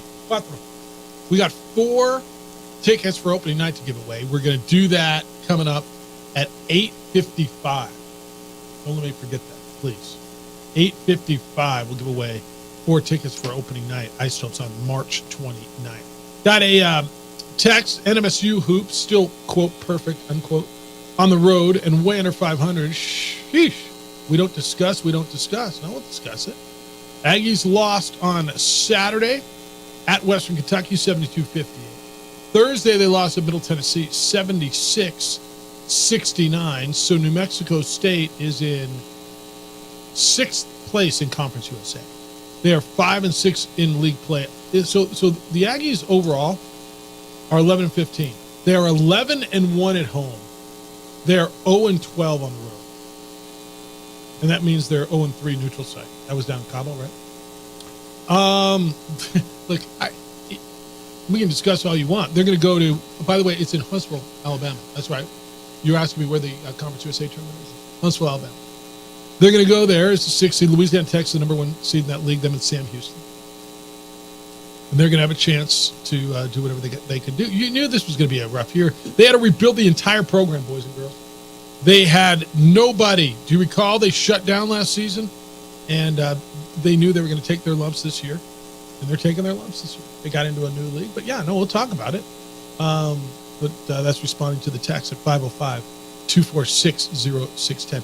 I want to finish up the thought, JJ, on Rick Pitino, the St. John's coach, who went out and he said he didn't need to clarify his comments. He ripped his players.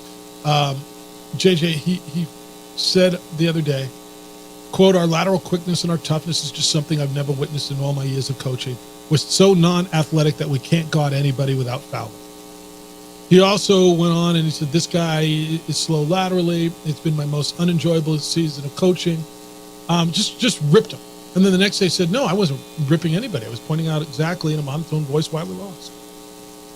He says, "I was asked the question, why do you blow second half leads?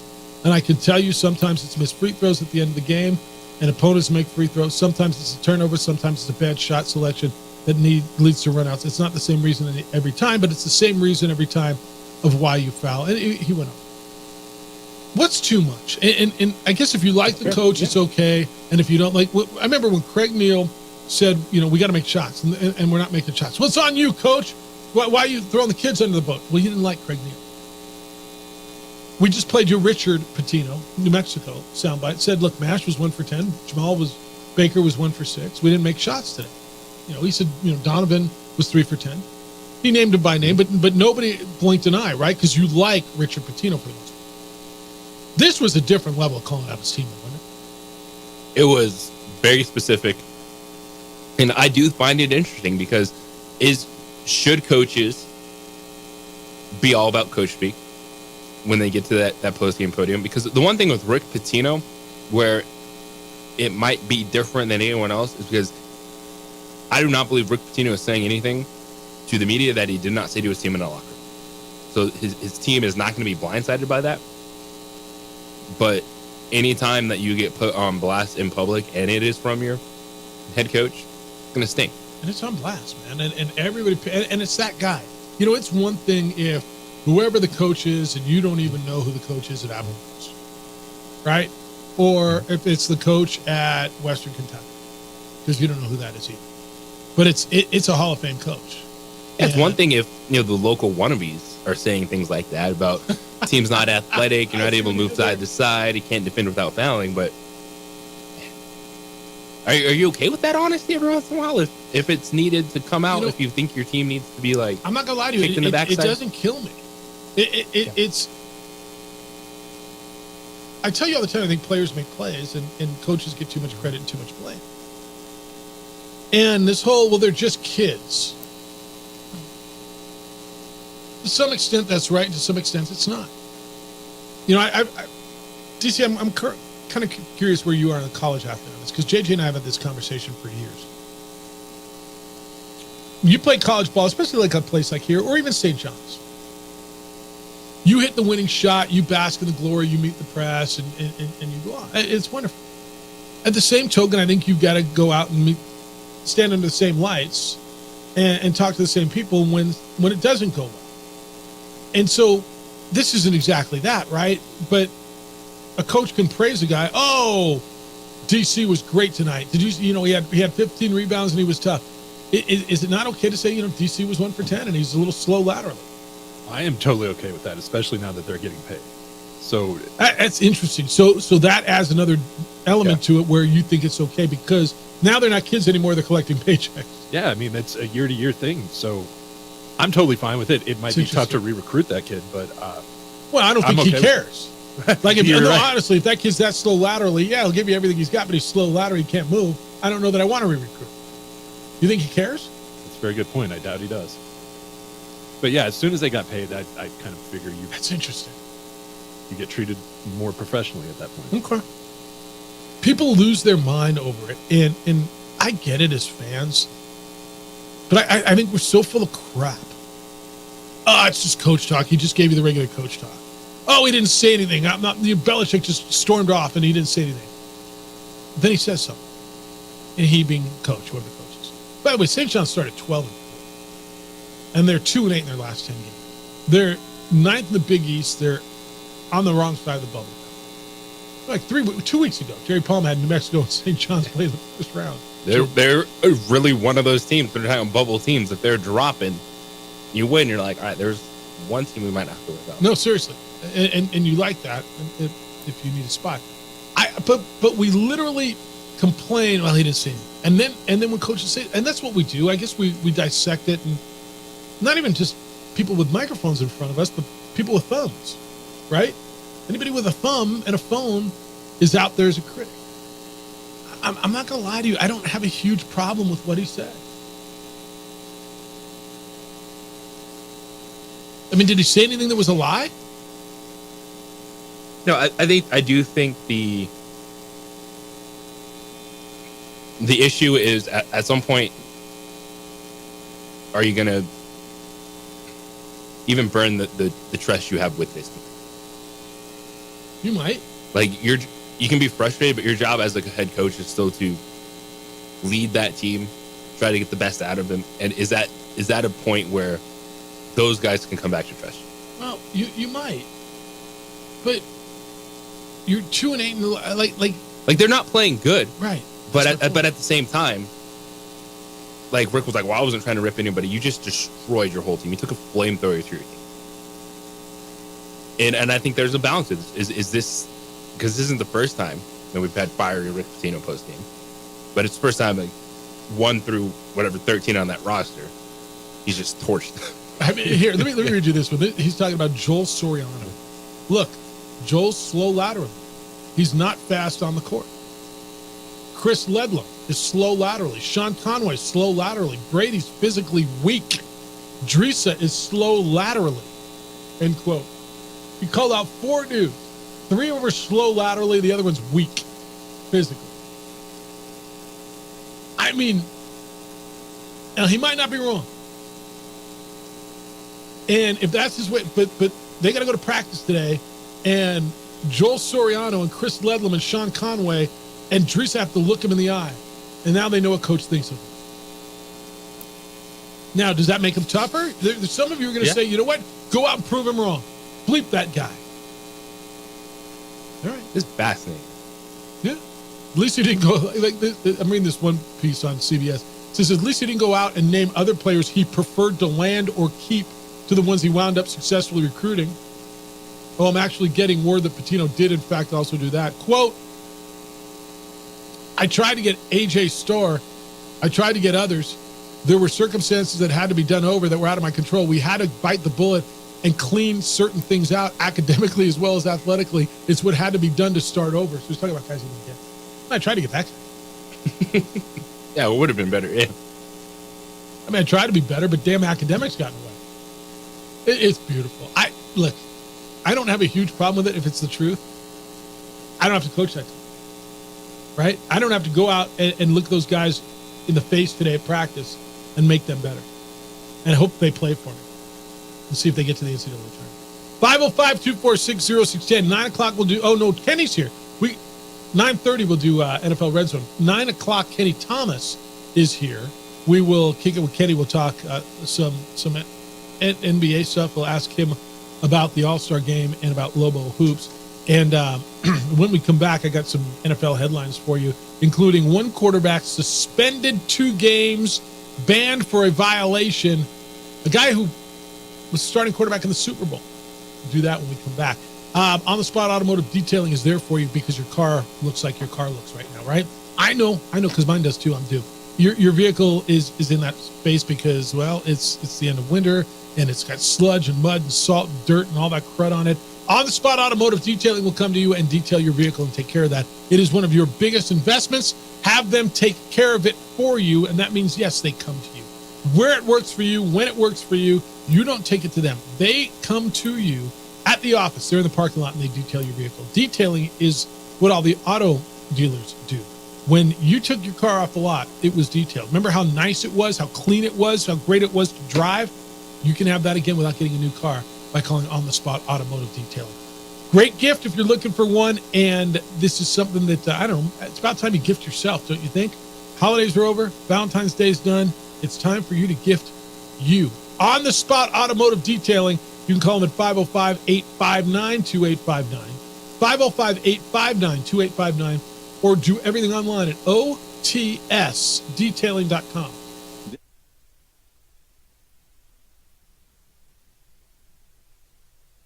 We would like to thank the following sponsors for making this broadcast possible.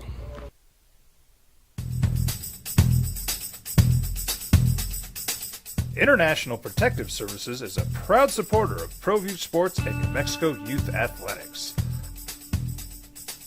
IPS provides residential and commercial security services in the Albuquerque metro area. For more info, please call 505-897-2420 or visit internationalprotectiveservice.com. I was born in New Mexico. I grew up on these streets. I got in trouble here, and I fought my way back in boot camp. I love New Mexico, especially the people. Now I'm using my training, tenacity, and energy to fight for you. I'm Adam Oakey, lawyer, fighter, and New Mexican. I was a local athlete here in New Mexico, so I'm proud to support your local athletes.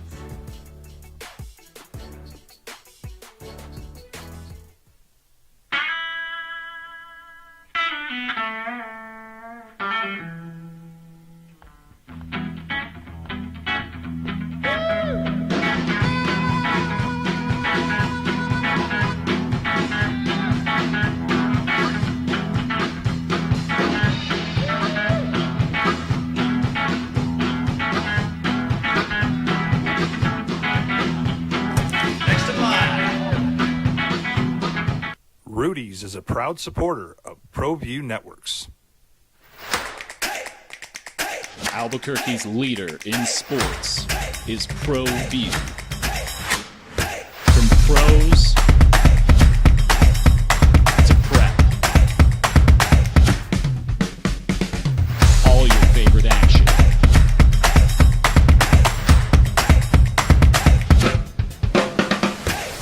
All your favorite talk shows.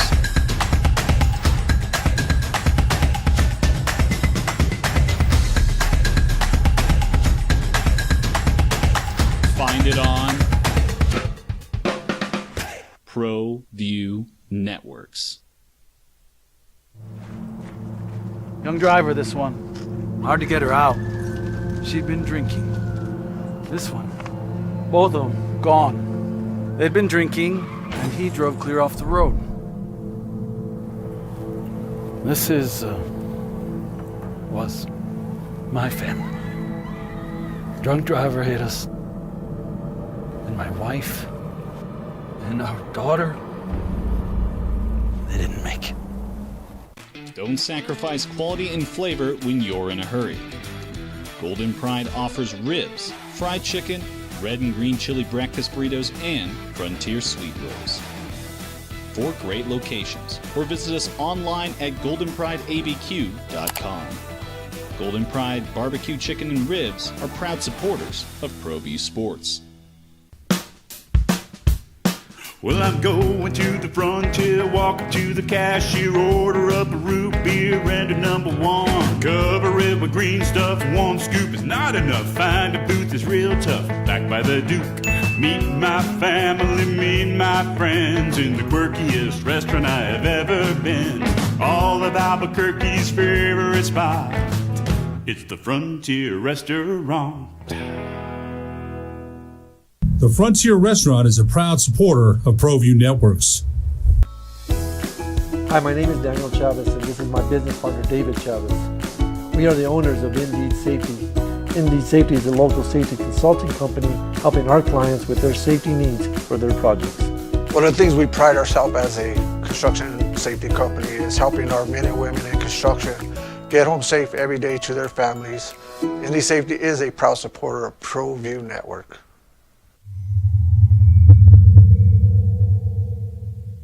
What's going on, Lobo Nation? Ja'Cory Krosky-Miller here. And I'm Devin Dampier. The Lobo football team is going through some changes, but we're here to stay. We'll put in the work on the field and in the weight room, but we'll need your help off the field. 505 Sports Venture is leading the charge in the NIL space. And you can be part of it. Shorty, she better than all my intentions. Locked in, shorty, you got my attention. CEO, baby, I give you the business. Touchdown and pay you a visit. Teenagers love a party, especially during prom and graduation season.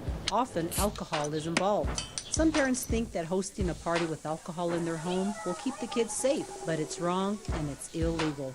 As a parent, to allow your teenagers' underage friends to consume alcohol on your property is a felony. Parents who host lose the most. The Sports Animal. All right, in a few minutes, we'll give away tickets for the home opener and opener, Albuquerque Isotopes. It is on March 29th. Who are they playing, do you know? El Paso. Okay, probably. I mean, I'll buy it if you tell me that. 505-246-0610 will be the number, not now. All right, Jimmy Garoppolo, suspended. Did you even know he played football anymore? You're like, oh, yeah, that dude. Jimmy Garoppolo, Raiders quarterback, right? Yeah. Suspended 2 games for violating the NFL's performance-enhancing substances policy. It's related to him using a prescribed medication without having a valid therapeutic use exemption from the league.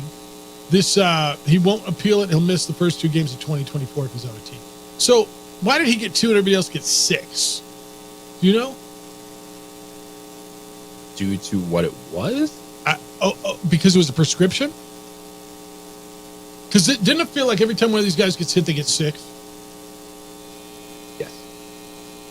So the Raiders are expected to release him, by the way, before the 5th day of the new year, which is next month. He'll earn $11.25 million per roster bonus. He's got $11.25 base salary. It could be voided because of the suspension. He signed a 3-year, $72.7 million deal. He got $33.7 million guaranteed, blah, blah, blah. I mean, whatever. He's not their quarterback, right? He's not. Is he anybody's quarterback, or now is he's somebody's pretty good backup now? He becomes your Joe Flacco, your Gardner Minshew kind of a guy, doesn't he? Because he's good enough to stick around and be on a roster. Do we agree with that? Yeah. Yes, definitely. I actually, as you said, Gardner Minshew, I was thinking to myself, I would consider taking Garoppolo over Minshew in the backup role. Okay.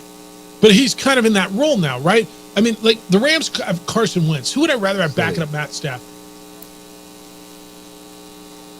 Gardner Minshew over everyone back quarterback. Would you take Garoppolo over? No. All right, that's fine. I think I probably agree with you. But after that, go down the list, man. You like Cooper Rush, or you want Cooper Rush. Who's backing up? Was it Easton Stick backing up? No Stick.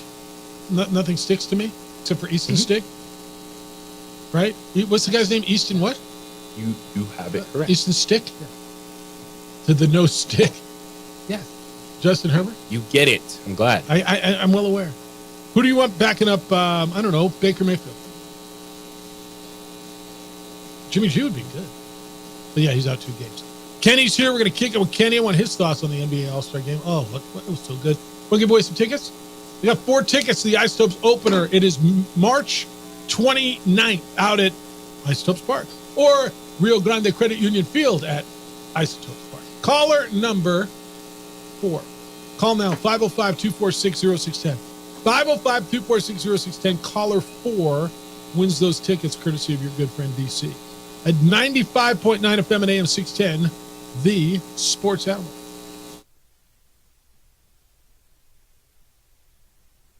We would like to thank the following sponsors for making this broadcast possible. Hey, look! It's Dwight Goodman! Boom! This place is hot. Let's see if anyone needs my help. How about I drive you madman home, huh? I got this, Dwight. I'm the designated driver. Boom. Sweet. Does anyone need Dwight's help getting home tonight? No thanks, Romeo. I've got a taxi all lined up. Drive safe, Dwight. Boom! Boom!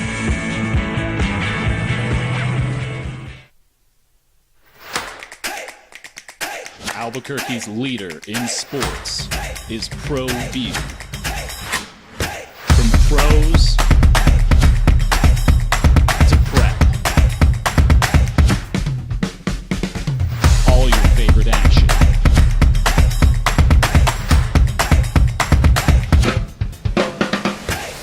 All your favorite talk shows.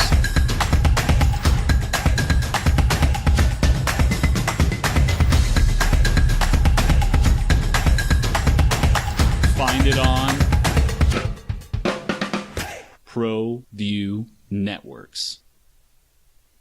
These days, it's important to know people and businesses you can trust. There's a lot of places where you can buy a vehicle, but there's only a few local dealerships where you'll find honest people who have your best interests in mind. And Fiesta Kia is one of them. We've been helping our neighbors save money and drive dependable cars for years, and we'd love to help you. With new Kias arriving daily, you'll love our selection and the peace of mind you'll get driving a Kia from Fiesta. So stop by and see us today at Fiesta Kia on Lomas, or just start driving now at fiestakia.com.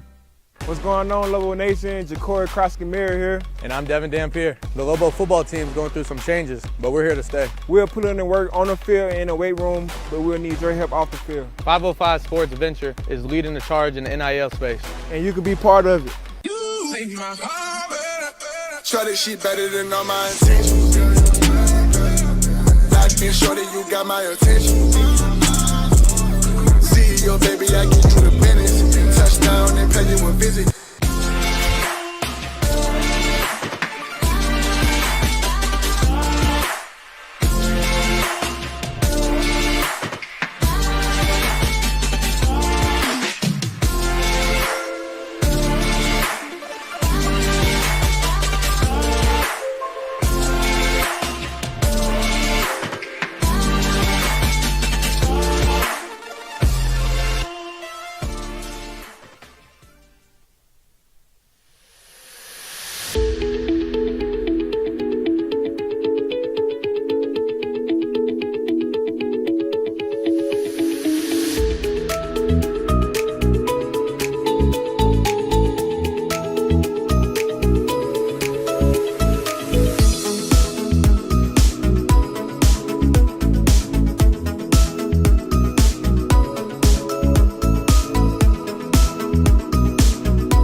Thomas. Brought to you by Capital Ford on 95.9 FM and AM 610. The Sports Animal. Kicking it with Kenny. That's the former Lobo great. All-time Lobo great, 11-year NBA veteran and entrepreneur and master of all. Kenny Thomas is in studio here on the Sports Animal. Entrepreneur? So are you. Are you not? So are you. Oh, man. Tell everybody what's up. It ain't up yet. It ain't up yet. This man trying to compete with me with wine. What is he doing? What is he doing? Hey, now. Yeah, I'm coming out hot right now. Man, this is my boy. There's a lot of competitors. Hey, I'm just kidding. I mean, there's a lot. And we're going to get into Lobo basketball. They play Colorado State tomorrow, coming off of Los Angeles State. Yes, sir. Oh, but how great was that All-Star game? Oh man. Which one? We doing All-Star game? Yeah, I want to start in the NBA because I'm coming off a weekend where I don't know where you are. I'll just tell you flat out. It was brutal.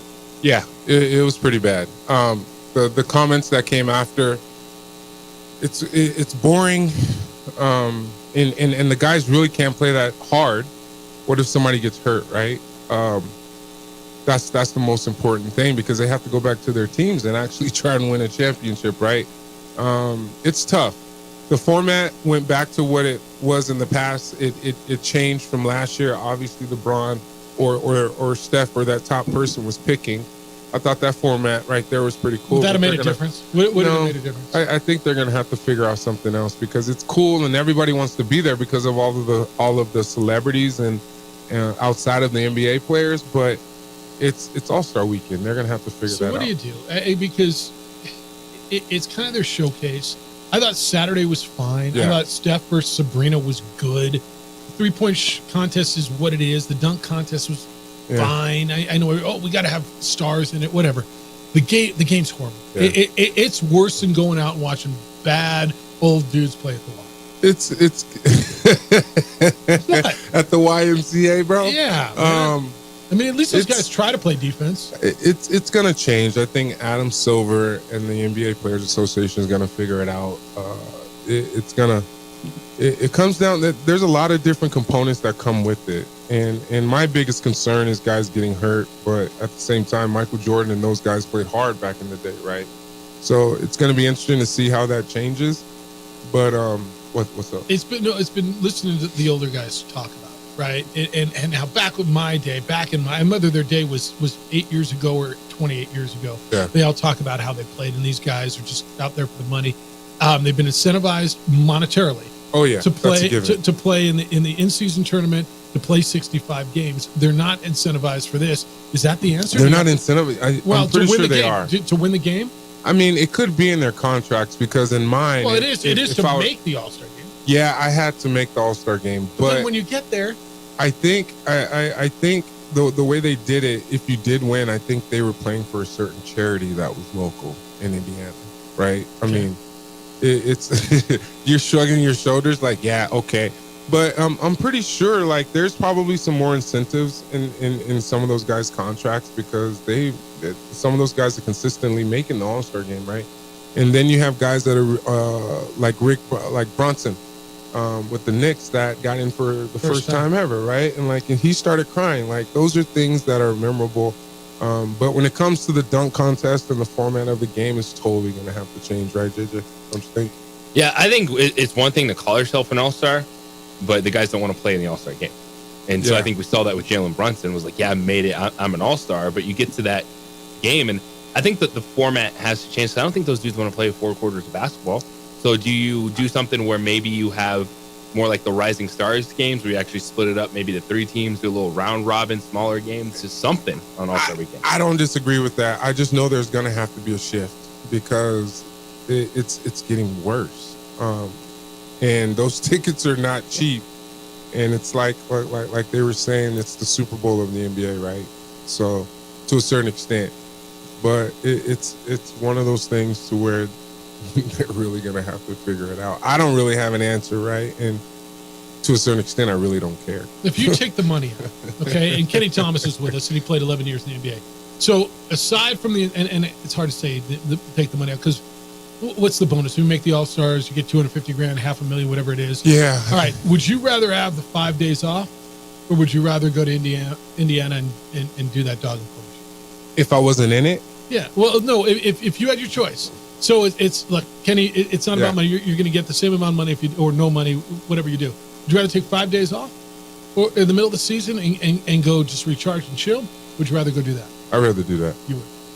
Yeah. Okay. Are you kidding me? No, it's fair because it doesn't look like they want to. Like somebody said, if they don't care, why do I? Yeah, because those are those guys that consistently go, right? And it could probably get boring, and like I can't see myself getting bored consistently going if I went for 5-6 years in a row. You know what I mean? I was close. I was very, very close, and I was on the ballot for like more than half of my career out of the 11 years.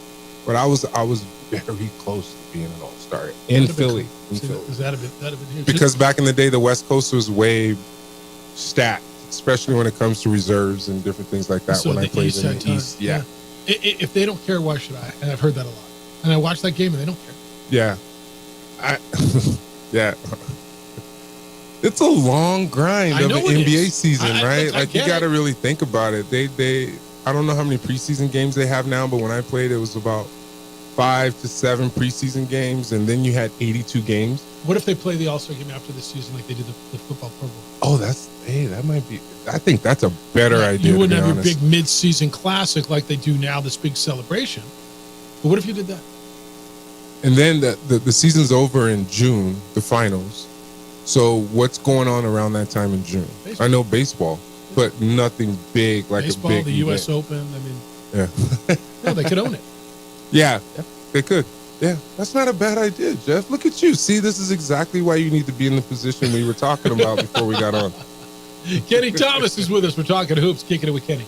Well, and you mentioned, Jeff's talking about rest. It was a bit of a break. It's not exactly the middle of it, but there's just this mindset from basketball fans, like now it's on to the final push. Coming out of the All-Star break, what does anything feel different? Is the mindset kind of change for a team looking at the final run? Great question. Coming off the All-Star break, it depends. When I think of when I was just doing NBC last year, the Kings, they were in the top position of like top 5 or even higher when it comes to the Western Conference. And then Mike Brown is like, hey, we need to make a serious push. That's why the Kings finished 3, right?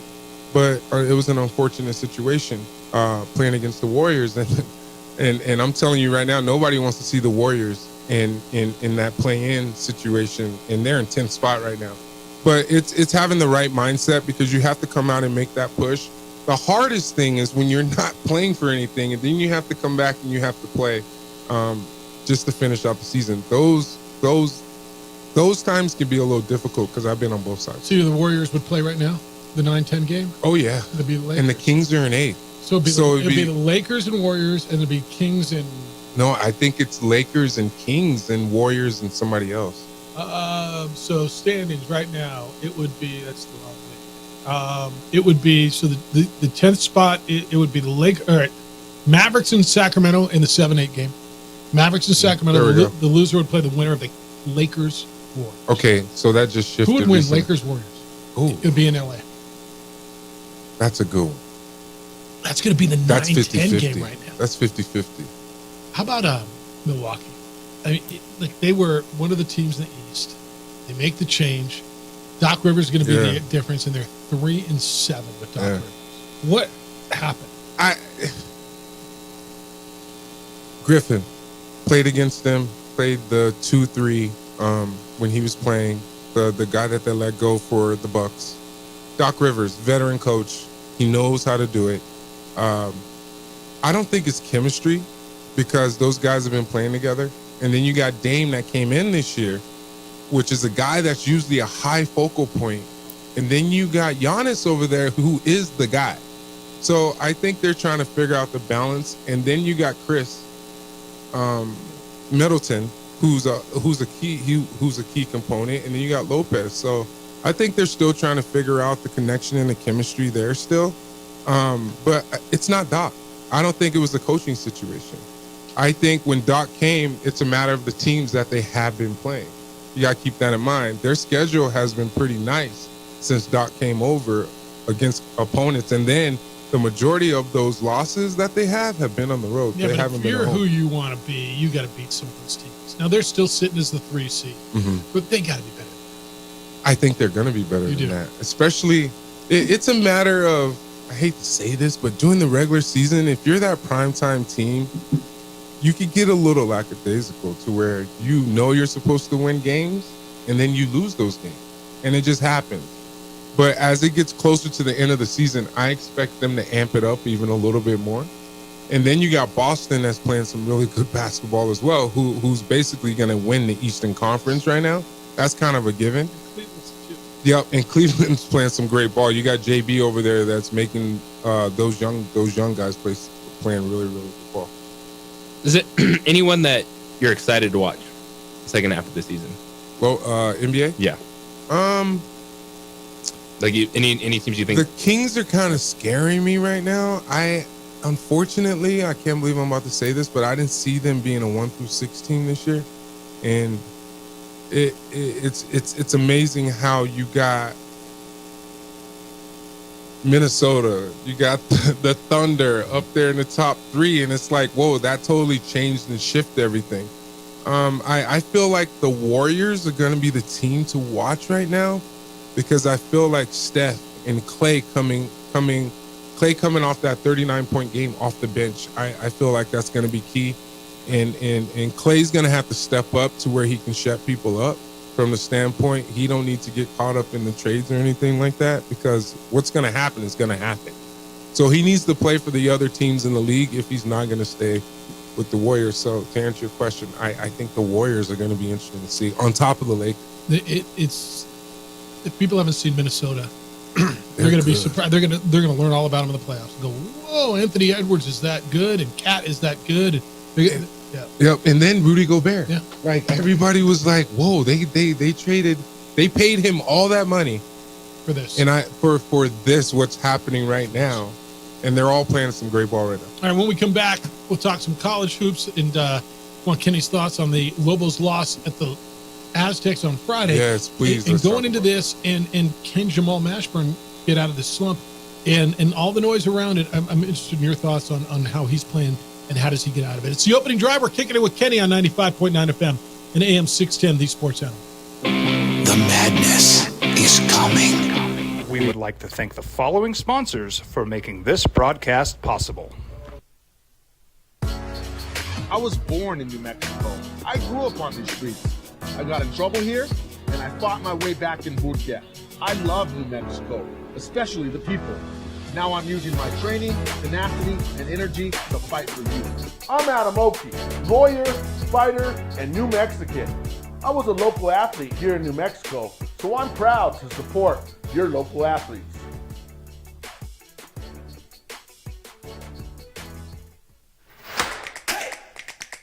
Albuquerque's leader in sports is Pro View.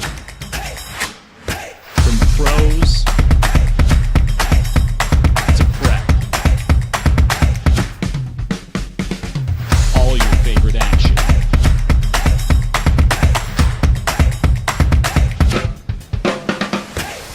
All your favorite talk shows.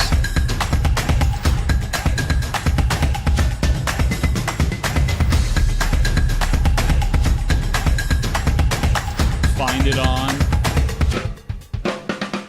Pro View Networks. Teenagers love a party, especially during prom and graduation season. Often, alcohol is involved. Some parents think that hosting a party with alcohol in their home will keep the kids safe, but it's wrong and it's illegal. As a parent, to allow your teenagers' underage friends to consume alcohol on your property is a felony. Parents who host lose the most. Don't be a party to teenage drinking. This is a program of the Drug Free Action Alliance. For more information, go to burnco.gov/do-not-host. Hey, look! It's Dwight Goodman! Boom! This place is hot. Let's see if anyone needs my help. How about I drive you madman home, huh? I got this, Dwight. I'm the designated driver. Boom. Sweet. Does anyone need Dwight's help getting home tonight? No thanks, Romeo. I've got a taxi all lined up. Drive safe, Dwight. Boom!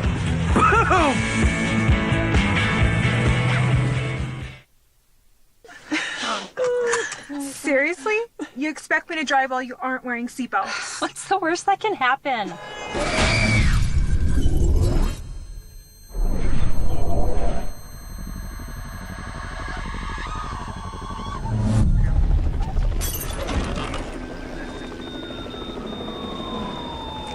Seriously?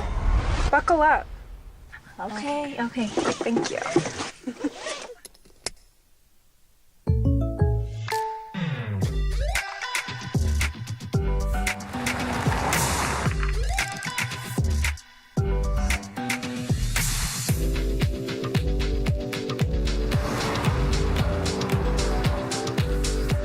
For your surprisingly great rates, contact your local State Farm agent today. If you want the real deal, call State Farm agent Marty Size in Albuquerque today. Like a good neighbor, State Farm is there. For your business or your home, Valley Fence stands alone. We're number one in New Mexico for a reason. It's the best fence you can own. Proudly serving New Mexico for over 50 years. At Valley Fence, the difference is clear. Big Drive on 95.9 FM and AM 610, the Sports Center.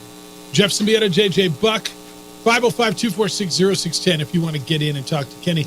Lobos lose on Friday at San Diego State, 81-70. Kenny, JJ said, don't lose your mind. You got your split, and I agree with him. I think they're in a good spot. You said that's a game that did you say you're supposed to lose? Whoa. Well, I mean, look, when teams are evenly matched on the road, like when you expect Colorado State to come in here, you expect the Lobos to beat them, right? Evenly matched teams. Not necessarily. You don't expect the Lobos to win tomorrow? I'm just kidding.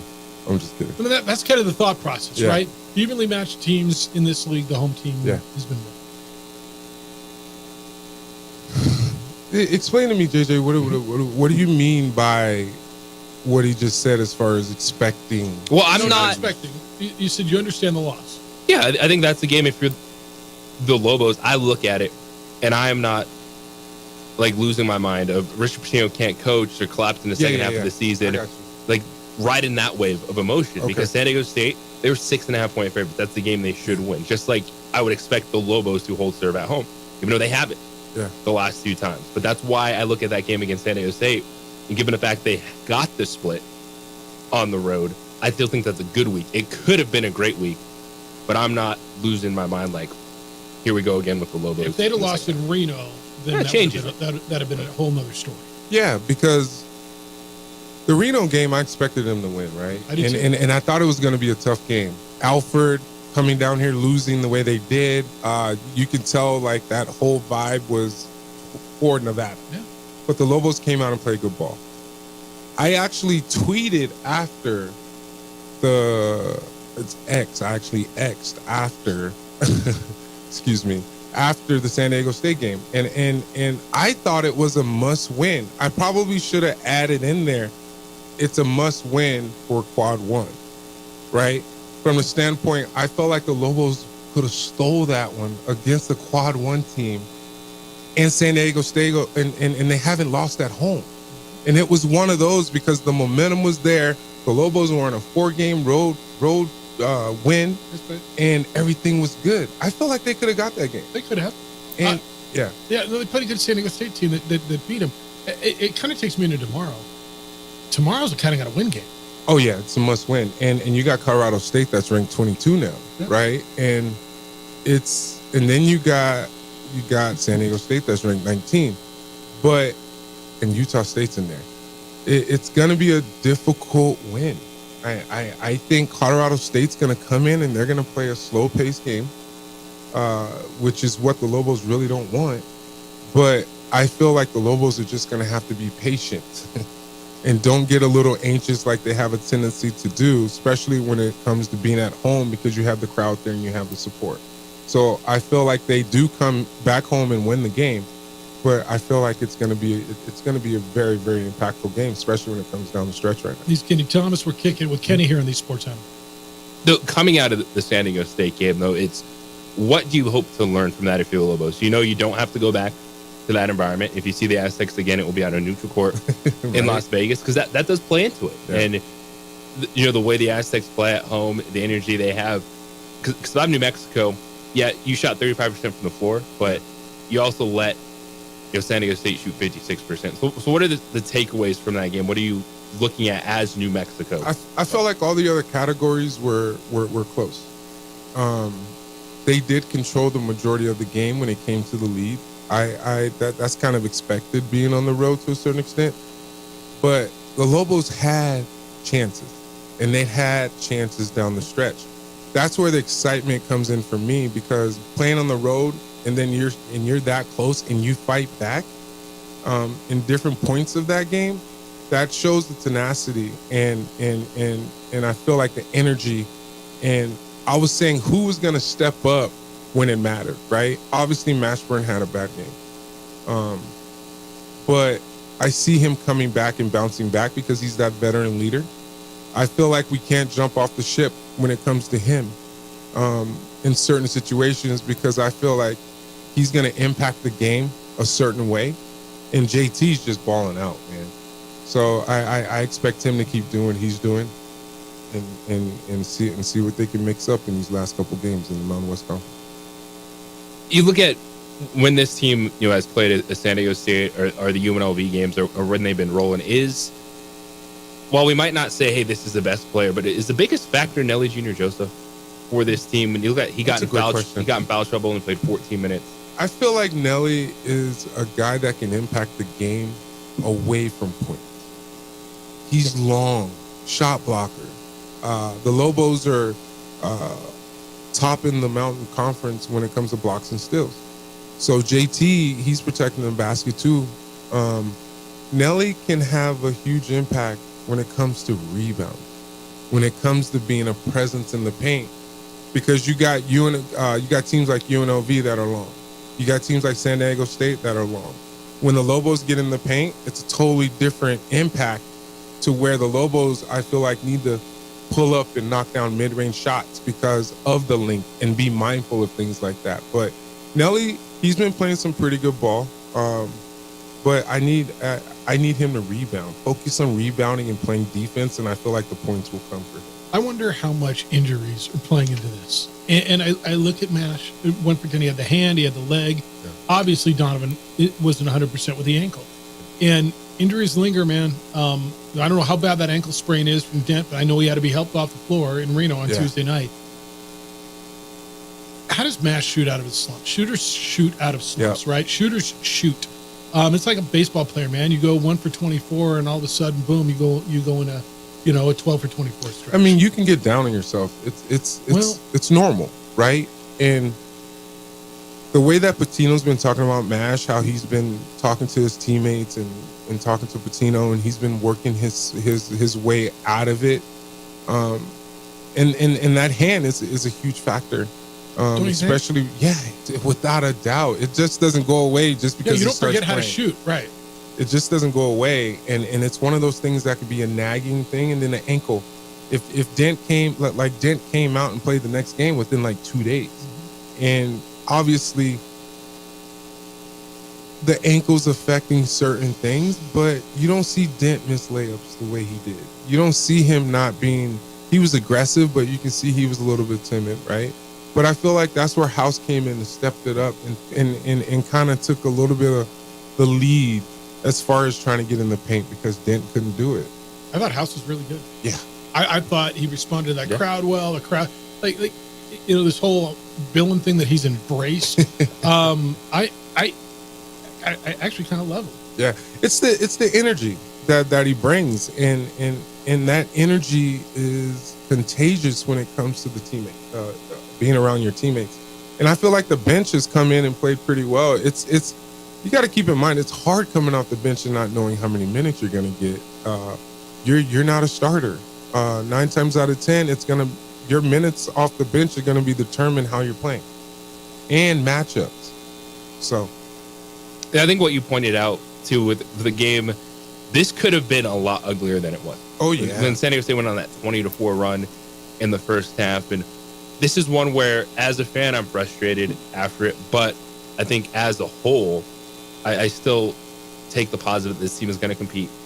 That this team still has the pieces to be what we think they can be down the stretch. And losing at San Diego, it's like when teams come into the pit. You should expect your team to win out. Oh yeah, without a doubt. Taking care of home court is a huge advantage. There's no way you can expect to succeed going forward if you can't win at home. Go ahead, Jeff. No. I mean, Jeff, I called you Jeff. I'm sorry. My bad. Isn't that my name?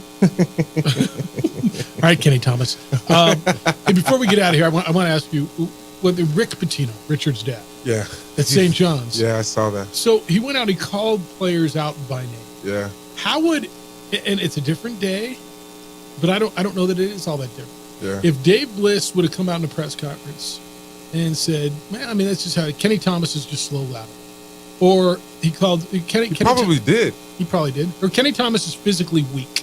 No, he probably never said well, that. I'm just giving you the quotes that Rick Pitino came out. How would that, if he'd have said, all right, flat out, Kenny Thomas is slow laterally, and David Gibson is slow laterally, and Clayton Shields is physically weak, and how would that have gone over? Not good. So you got to go Not back the good. next day to practice, and you're looking at this Not good.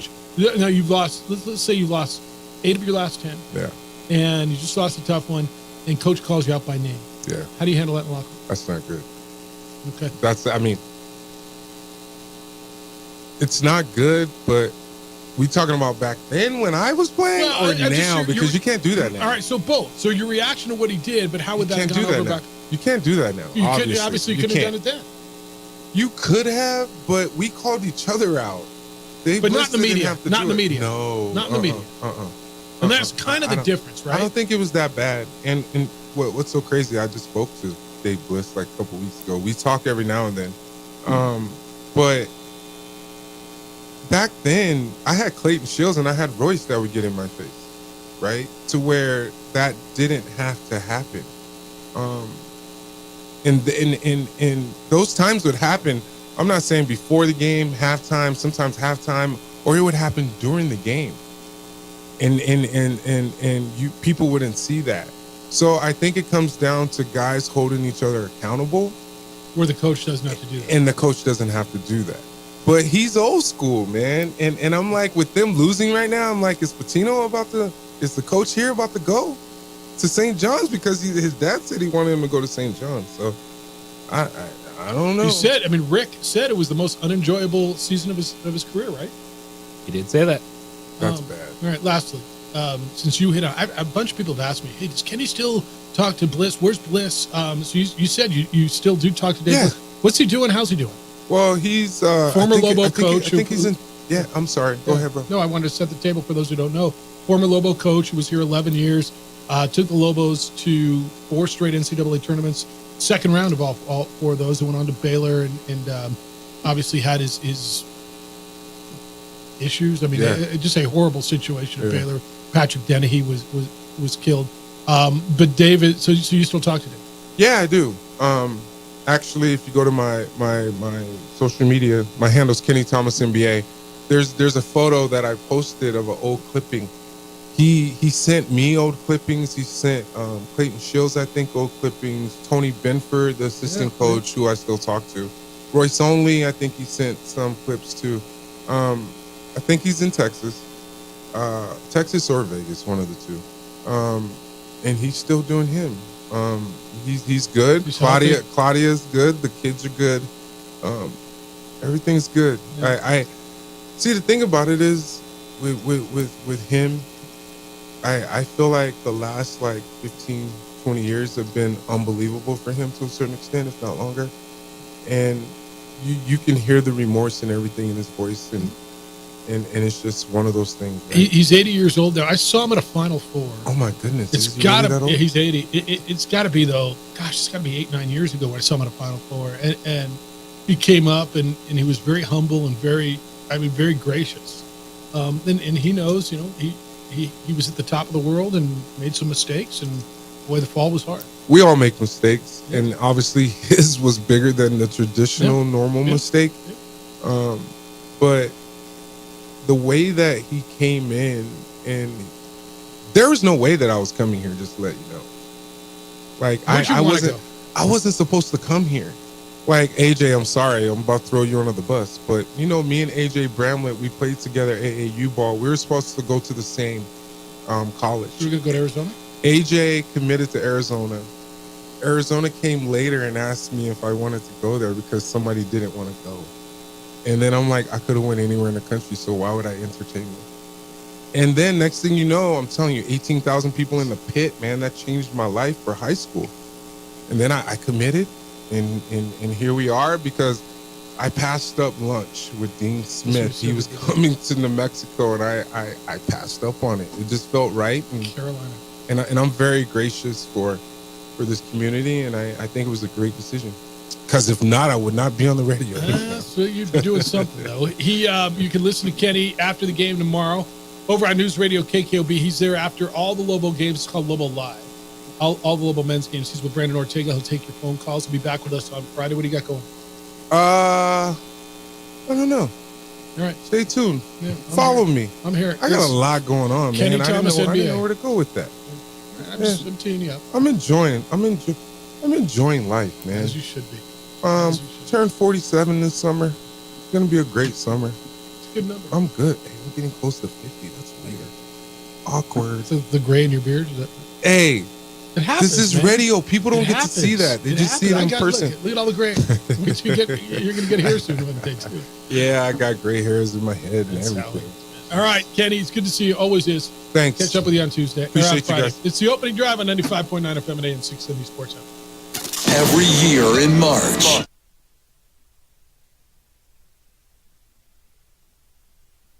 We would like to thank the following sponsors for making this broadcast possible. What's going on, Lobo Nation? Ja'Cory Krosky-Mir here. And I'm Devin Dampier. The Lobo football team's going through some changes, but we're here to stay. We'll put in the work on the field and in the weight room, but we'll need your help off the field. 505 Sports Venture is leading the charge in the NIL space. And you can be part of it. Shorty, she better than all my intentions. Locked in, shorty, you got my attention. CEO, baby, I get you the business. Touchdown and pay you a visit.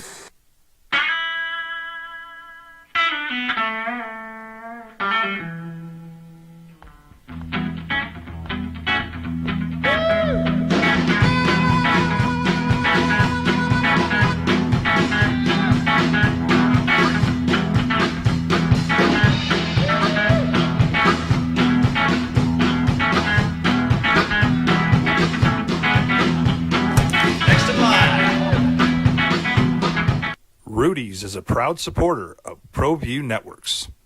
Teenagers love a party, especially during prom and graduation season. Often, alcohol is involved. Some parents think that hosting a party with alcohol in their home will keep the kids safe, but it's wrong and it's illegal. As a parent, to allow your teenagers' underage friends to consume alcohol on your property is a felony. Parents who host lose the most. Don't be a party to teenage drinking. This is a program of the Drug Free Action Alliance. For more information, go to burnco.gov/do-not-host.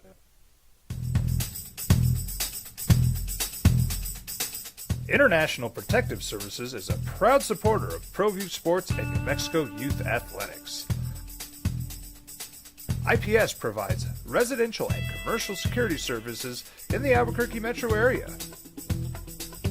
For more info, please call 505-897-2420 or visit internationalprotectiveservice.com. Don't sacrifice quality and flavor when you're in a hurry. Golden Pride offers ribs, fried chicken, red and green chili breakfast burritos, and Frontier sweet rolls. 4 great locations, or visit us online at goldenprideabq.com. Golden Pride Barbecue Chicken and Ribs are proud supporters of ProView Sports. We here at Clark's Pet Emporium welcome you to bring in your pets. We know that having your pet with you makes the experience of shopping for them even better.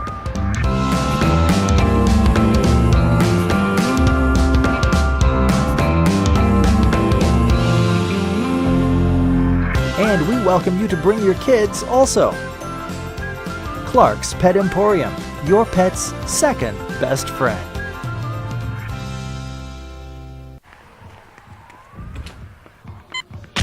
These are more than just the sounds of a safe place to go after school.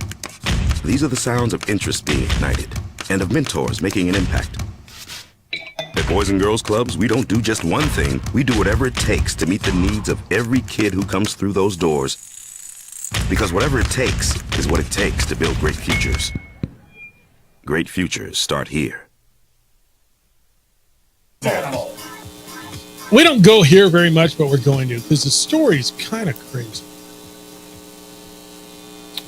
You guys big into video games? You are, right? Are you? Yeah. I've got some, but I'm not big into it. Okay. I mean, I get them. So back when I was married, my ex-wife bought me a PlayStation or something, and I returned it because I just I don't have the time. I don't want to get addicted to it, and I know my personality, and I know if I start playing, I'm going to love something, and I'm going to want to play more, and I'm going to play in the middle of the night, and I just don't have the time. I just don't. Nothing against people, nothing against gamers, nothing against it. In fact, Jay, do you remember about 2 years ago, we had my brother's nephew came on. He was a one of these esports drivers, sponsored, making money. I was there for Thanksgiving in Orange County, and he's got the whole setup. He drives. He sits there and he drives. He's got 3 screens set up, and he's making money, and he's sponsored, right? He's driving esports. So why do I bring it up? Guy who won Daytona yesterday, a guy named William Bryant, won his first time at Daytona. He claims that he honed his skills computer racing. That's how he learned how to drive. He swears that's how it is. This story's kind of crazy to me. Did you watch Daytona? Well, it's not crazy. Okay. Because sim racing is a big part of what these guys do in the off season, right? Because you can't always be on a track, and so they have some big time simulators. These guys do use them, especially if it's a new track. They'll usually race the track on the simulator first before they get a chance to take a real car onto any of these tracks, because the technology is insane that they have now, and so you can get such a realistic feel for things with the racing simulators, and it's a great tool. And to your point, there are people coming up with racing simulators because it's probably cheaper to spend a couple $1,000s on a great racing setup than to try to come up the old school way, which is karting and then getting to this, and that is loads. So and tell me if I'm way off on this, because by no means is NASCAR my thing, and I don't claim to know it, but it feels like what you're telling me is like flight simulators, right? When you're learning how to fly, and I don't know if you've ever been on one of those, and they're amazing, but they put you in a flight simulator, and it simulates everything from the shake in the steering piece to your seat to everything else, and all the switches and everything else. And that's what these computers and these racing simulators have become, correct? Yeah, there's levels to where if you can invest, you can get the realistic ones that have some of the movement in the chair. Of course, you're going to get that feedback in the steering wheel, but it's there. So, Brian, again, it's crazy in some respects when you think about it. His name is William Bryant. He won Daytona. It's the Super Bowl of NASCAR, even though it's early in the season. He never finished higher than 21st in Daytona. He was self-taught. He used computer equipment to hone his skills. He made it to the championship last season. He won a career-high 6 races, but he lost on the title to Ryan Blaney, the older brother of Brian's longtime girlfriend, which is crazy. Quote from him, "I'm just a kid from racing on computers and winning the Daytona 500. I can't believe it. I wish my dad was here. He's sick. But this is for him, man. We've been through so much, and we sat up in the grandstands together and watched the race." End quote. It was a lot of cautions. The whole concept for those of you, and I'll say those of us who aren't versed on how good this is, and if I had not seen, I hadn't.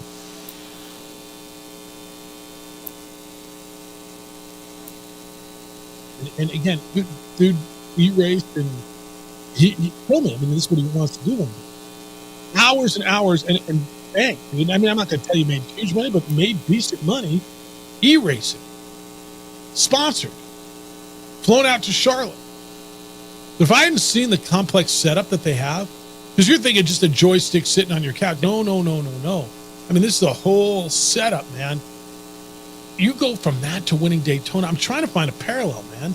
And is that like going from Madden to being Patrick Mahomes? No, you can't do that. That's physically, that's just. All right. Is it like going from Madden to being an offensive coordinator? Well, what you said is that flight simulators are a thing. Yeah. And so you can do that exact same thing for a car. where you have the pedals, the shifting mechanism, the steering wheel. Like once you get on the track, it's different, and you have to have the skills to do it. But it's a way to hone your skills. Dude, I wrecked my simulator. I just push reset and I start again. I wrecked my car on the track. I'm not sure I got a reset button, do I? I mean, I know I don't. That's the crazy part to me. Okay, skills, and then there's mindset. Have you seen the movie Gran Turismo? I have just not. came out. No. It was about this exact thing. Okay. About racing simulators. Yeah. And they actually put together a real life race team based on the best e-racers in the world. Okay. Like I think if you have, it's one of those things. Like, yeah, there's people that are just good there, but if you have the belief, and like that, Byron wanted to be a race car driver. That's right. And so his way to become a race car driver, this was his path. Yeah, I mean, reality happened. You just won Daytona 500, the biggest race of all the big races. It's bonkers. I'm literally trying to find a parallel, and I'm not sure I've got one. How about going from Madden to being an offensive coordinator? Calling plays. I mean, is that kind of it? Well, I mean, yeah. Give me a job as your offensive coordinator, dude. I won. I'm undefeated at Madden. You want to watch how I call plays? I mean, is that kind of? I can't find one. I mean, I guess being a pilot, but that's part of the training, right? And then you got to go up and you do real hours. I guess this guy's obviously doing real hours. Good for me. You got to get in the car at some point. Yeah. Sometimes climb that ladder. Yeah. We gave away baseball tickets. We can do that all week or what? Was that just the today thing? All right. Celeste asked, when will you be putting baseball bucks on Sweet Deal, or with new Isotopes ownership, different deals? I don't know, man. We just do the ones that they say, hey, here's your Sweet Deal for Tuesday. Here's your Sweet Deal for Friday. So Celeste, I don't know. I don't have a schedule. I don't know if those are going to happen or they're not going to happen. I know that's one of the favorites.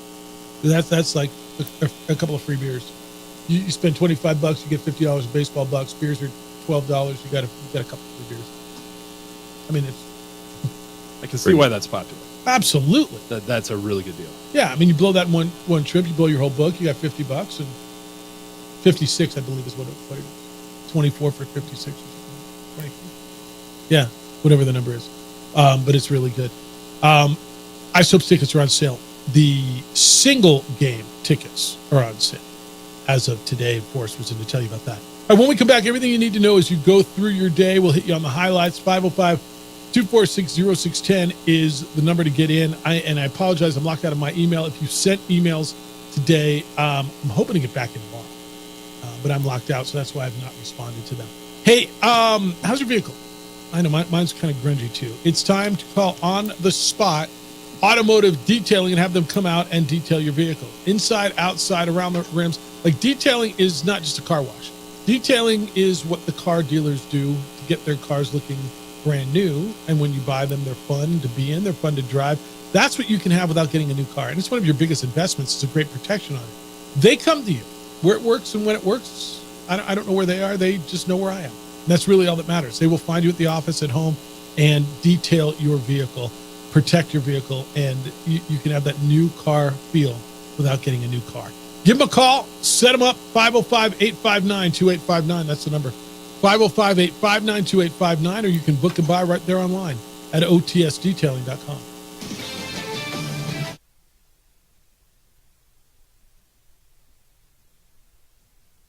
We would like to thank the following sponsors for making this broadcast possible.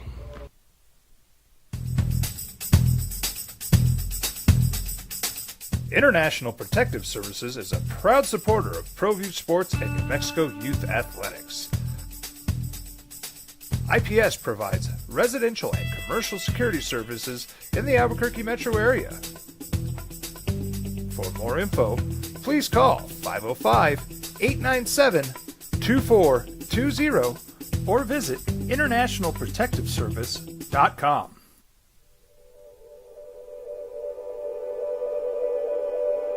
We aren't all born with the same opportunities. But it's the people who care that change everything. Get ready, Sprout, get ready. My coach. My teacher. My older sisters. My grandma. My brother. My tutor. My dad and my mom. As New Mexicans, it's up to all of us to do our part. So that no child goes without love. And no family has to do it all on their own. They're all our children.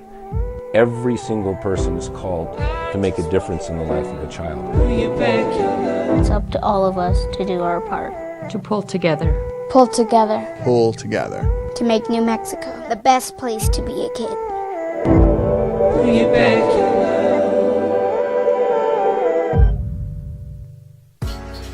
I was born in New Mexico. I grew up on these streets. I got in trouble here, and I fought my way back in Murcia. I love New Mexico, especially the people. Now I'm using my training, tenacity, and energy to fight for you. I'm Adam Oki, lawyer, fighter, and New Mexican. I was a local athlete here in New Mexico, so I'm proud to support your local athletes.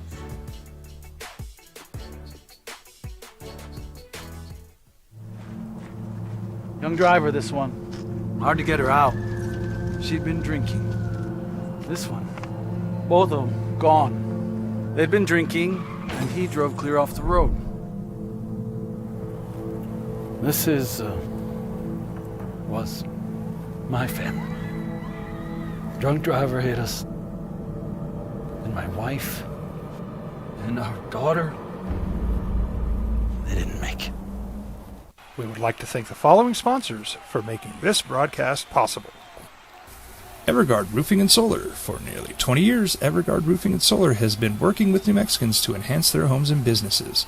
For all your roofing and solar needs in New Mexico, call 505-821-9543.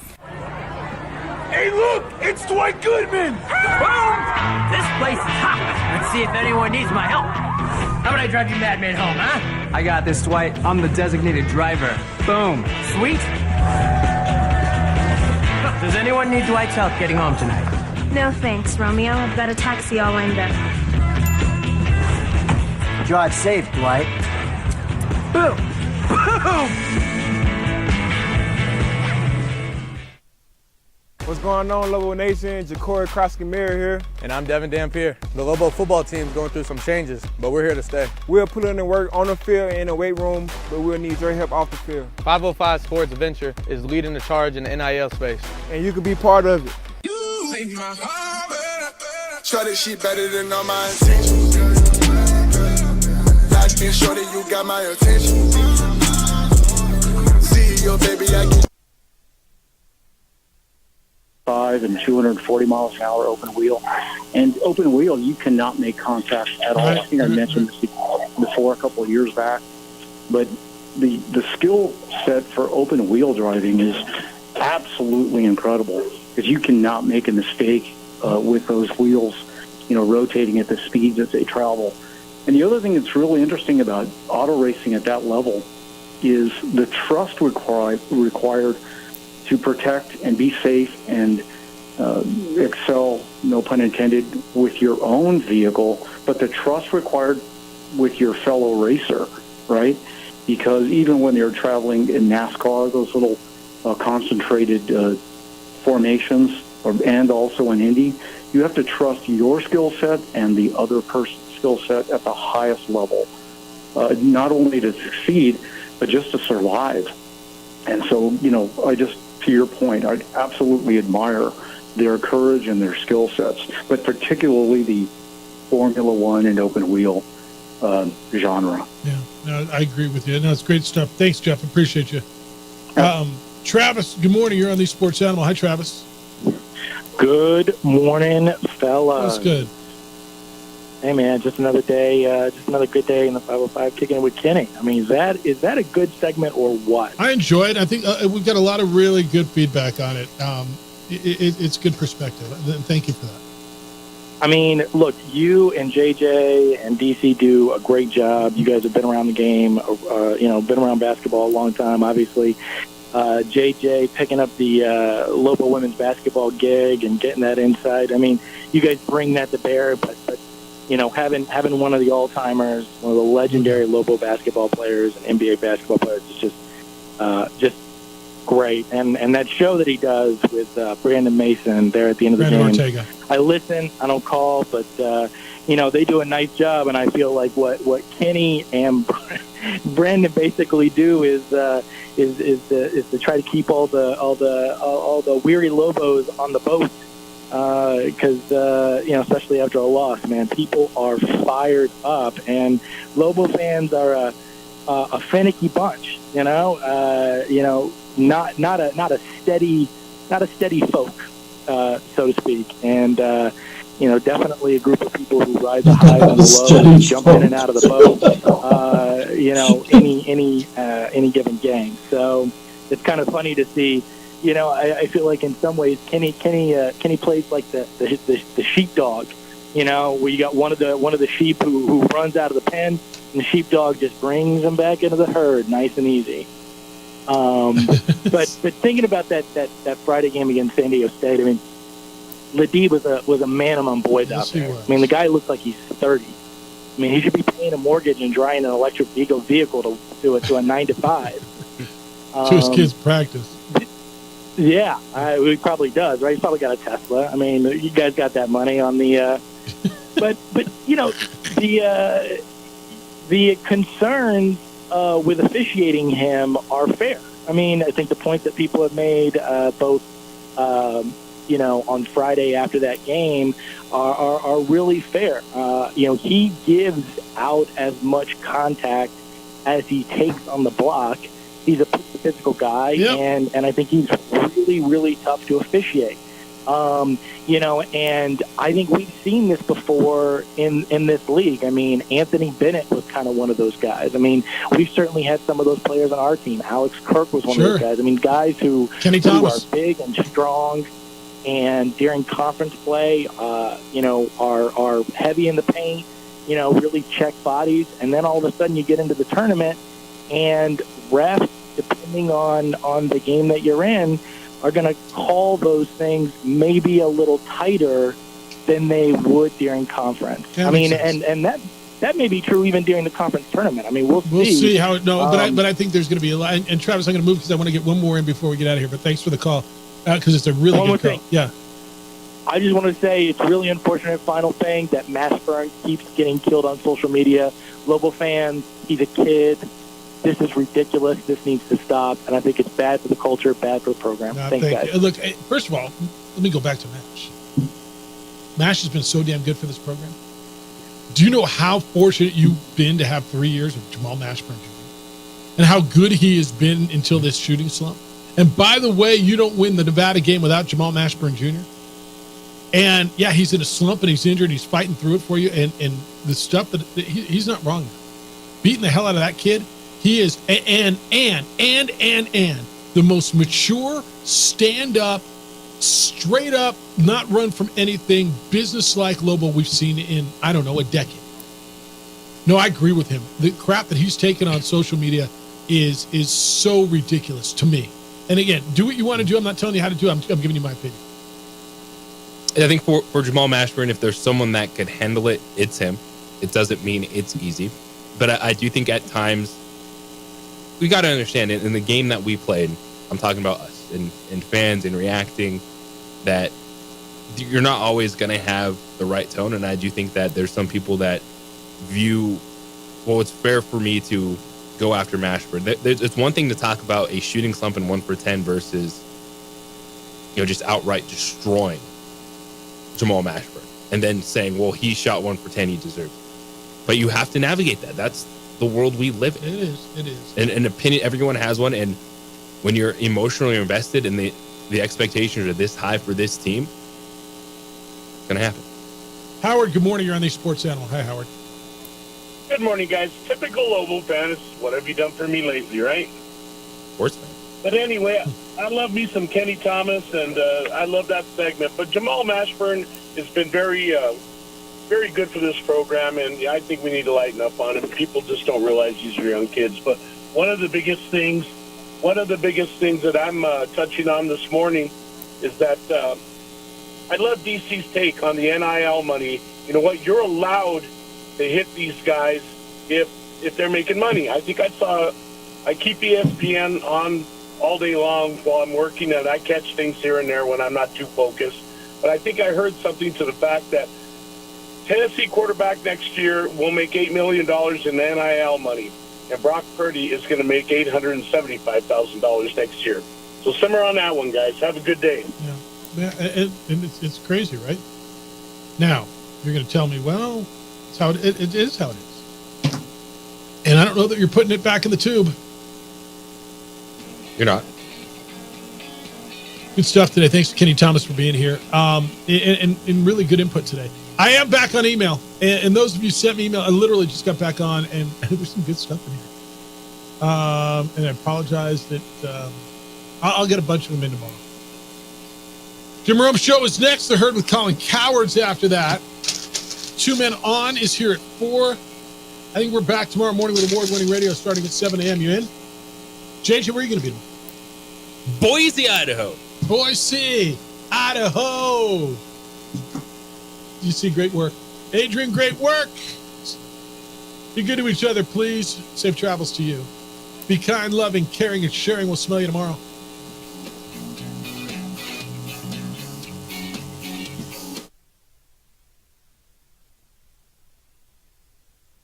We would like to thank the following sponsors for making this broadcast possible.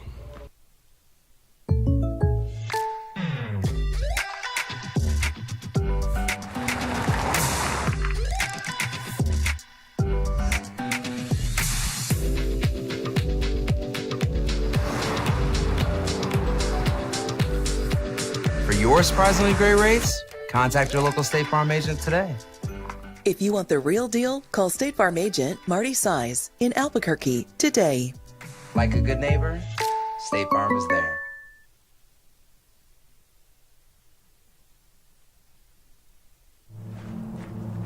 Young driver, this one. Hard to get her out. She'd been drinking. This one. Both of them gone. They'd been drinking, and he drove clear off the road. This was my family. Drunk driver hit us. And my wife and our daughter, they didn't make it. We would like to thank the following sponsors for making this broadcast possible. Don't sacrifice quality and flavor when you're in a hurry. Golden Pride offers ribs, fried chicken, red and green chili breakfast burritos, and Frontier Sweet Rolls. 4 great locations, or visit us online at goldenprideabq.com. Golden Pride Barbecue Chicken and Ribs are proud supporters of ProView Sports. We would like to thank the following sponsors for making this broadcast possible. Everguard Roofing and Solar. For nearly 20 years, Everguard Roofing and Solar has been working with New Mexicans to enhance their homes and businesses. For all your roofing and solar needs in New Mexico, call 505-821-9543.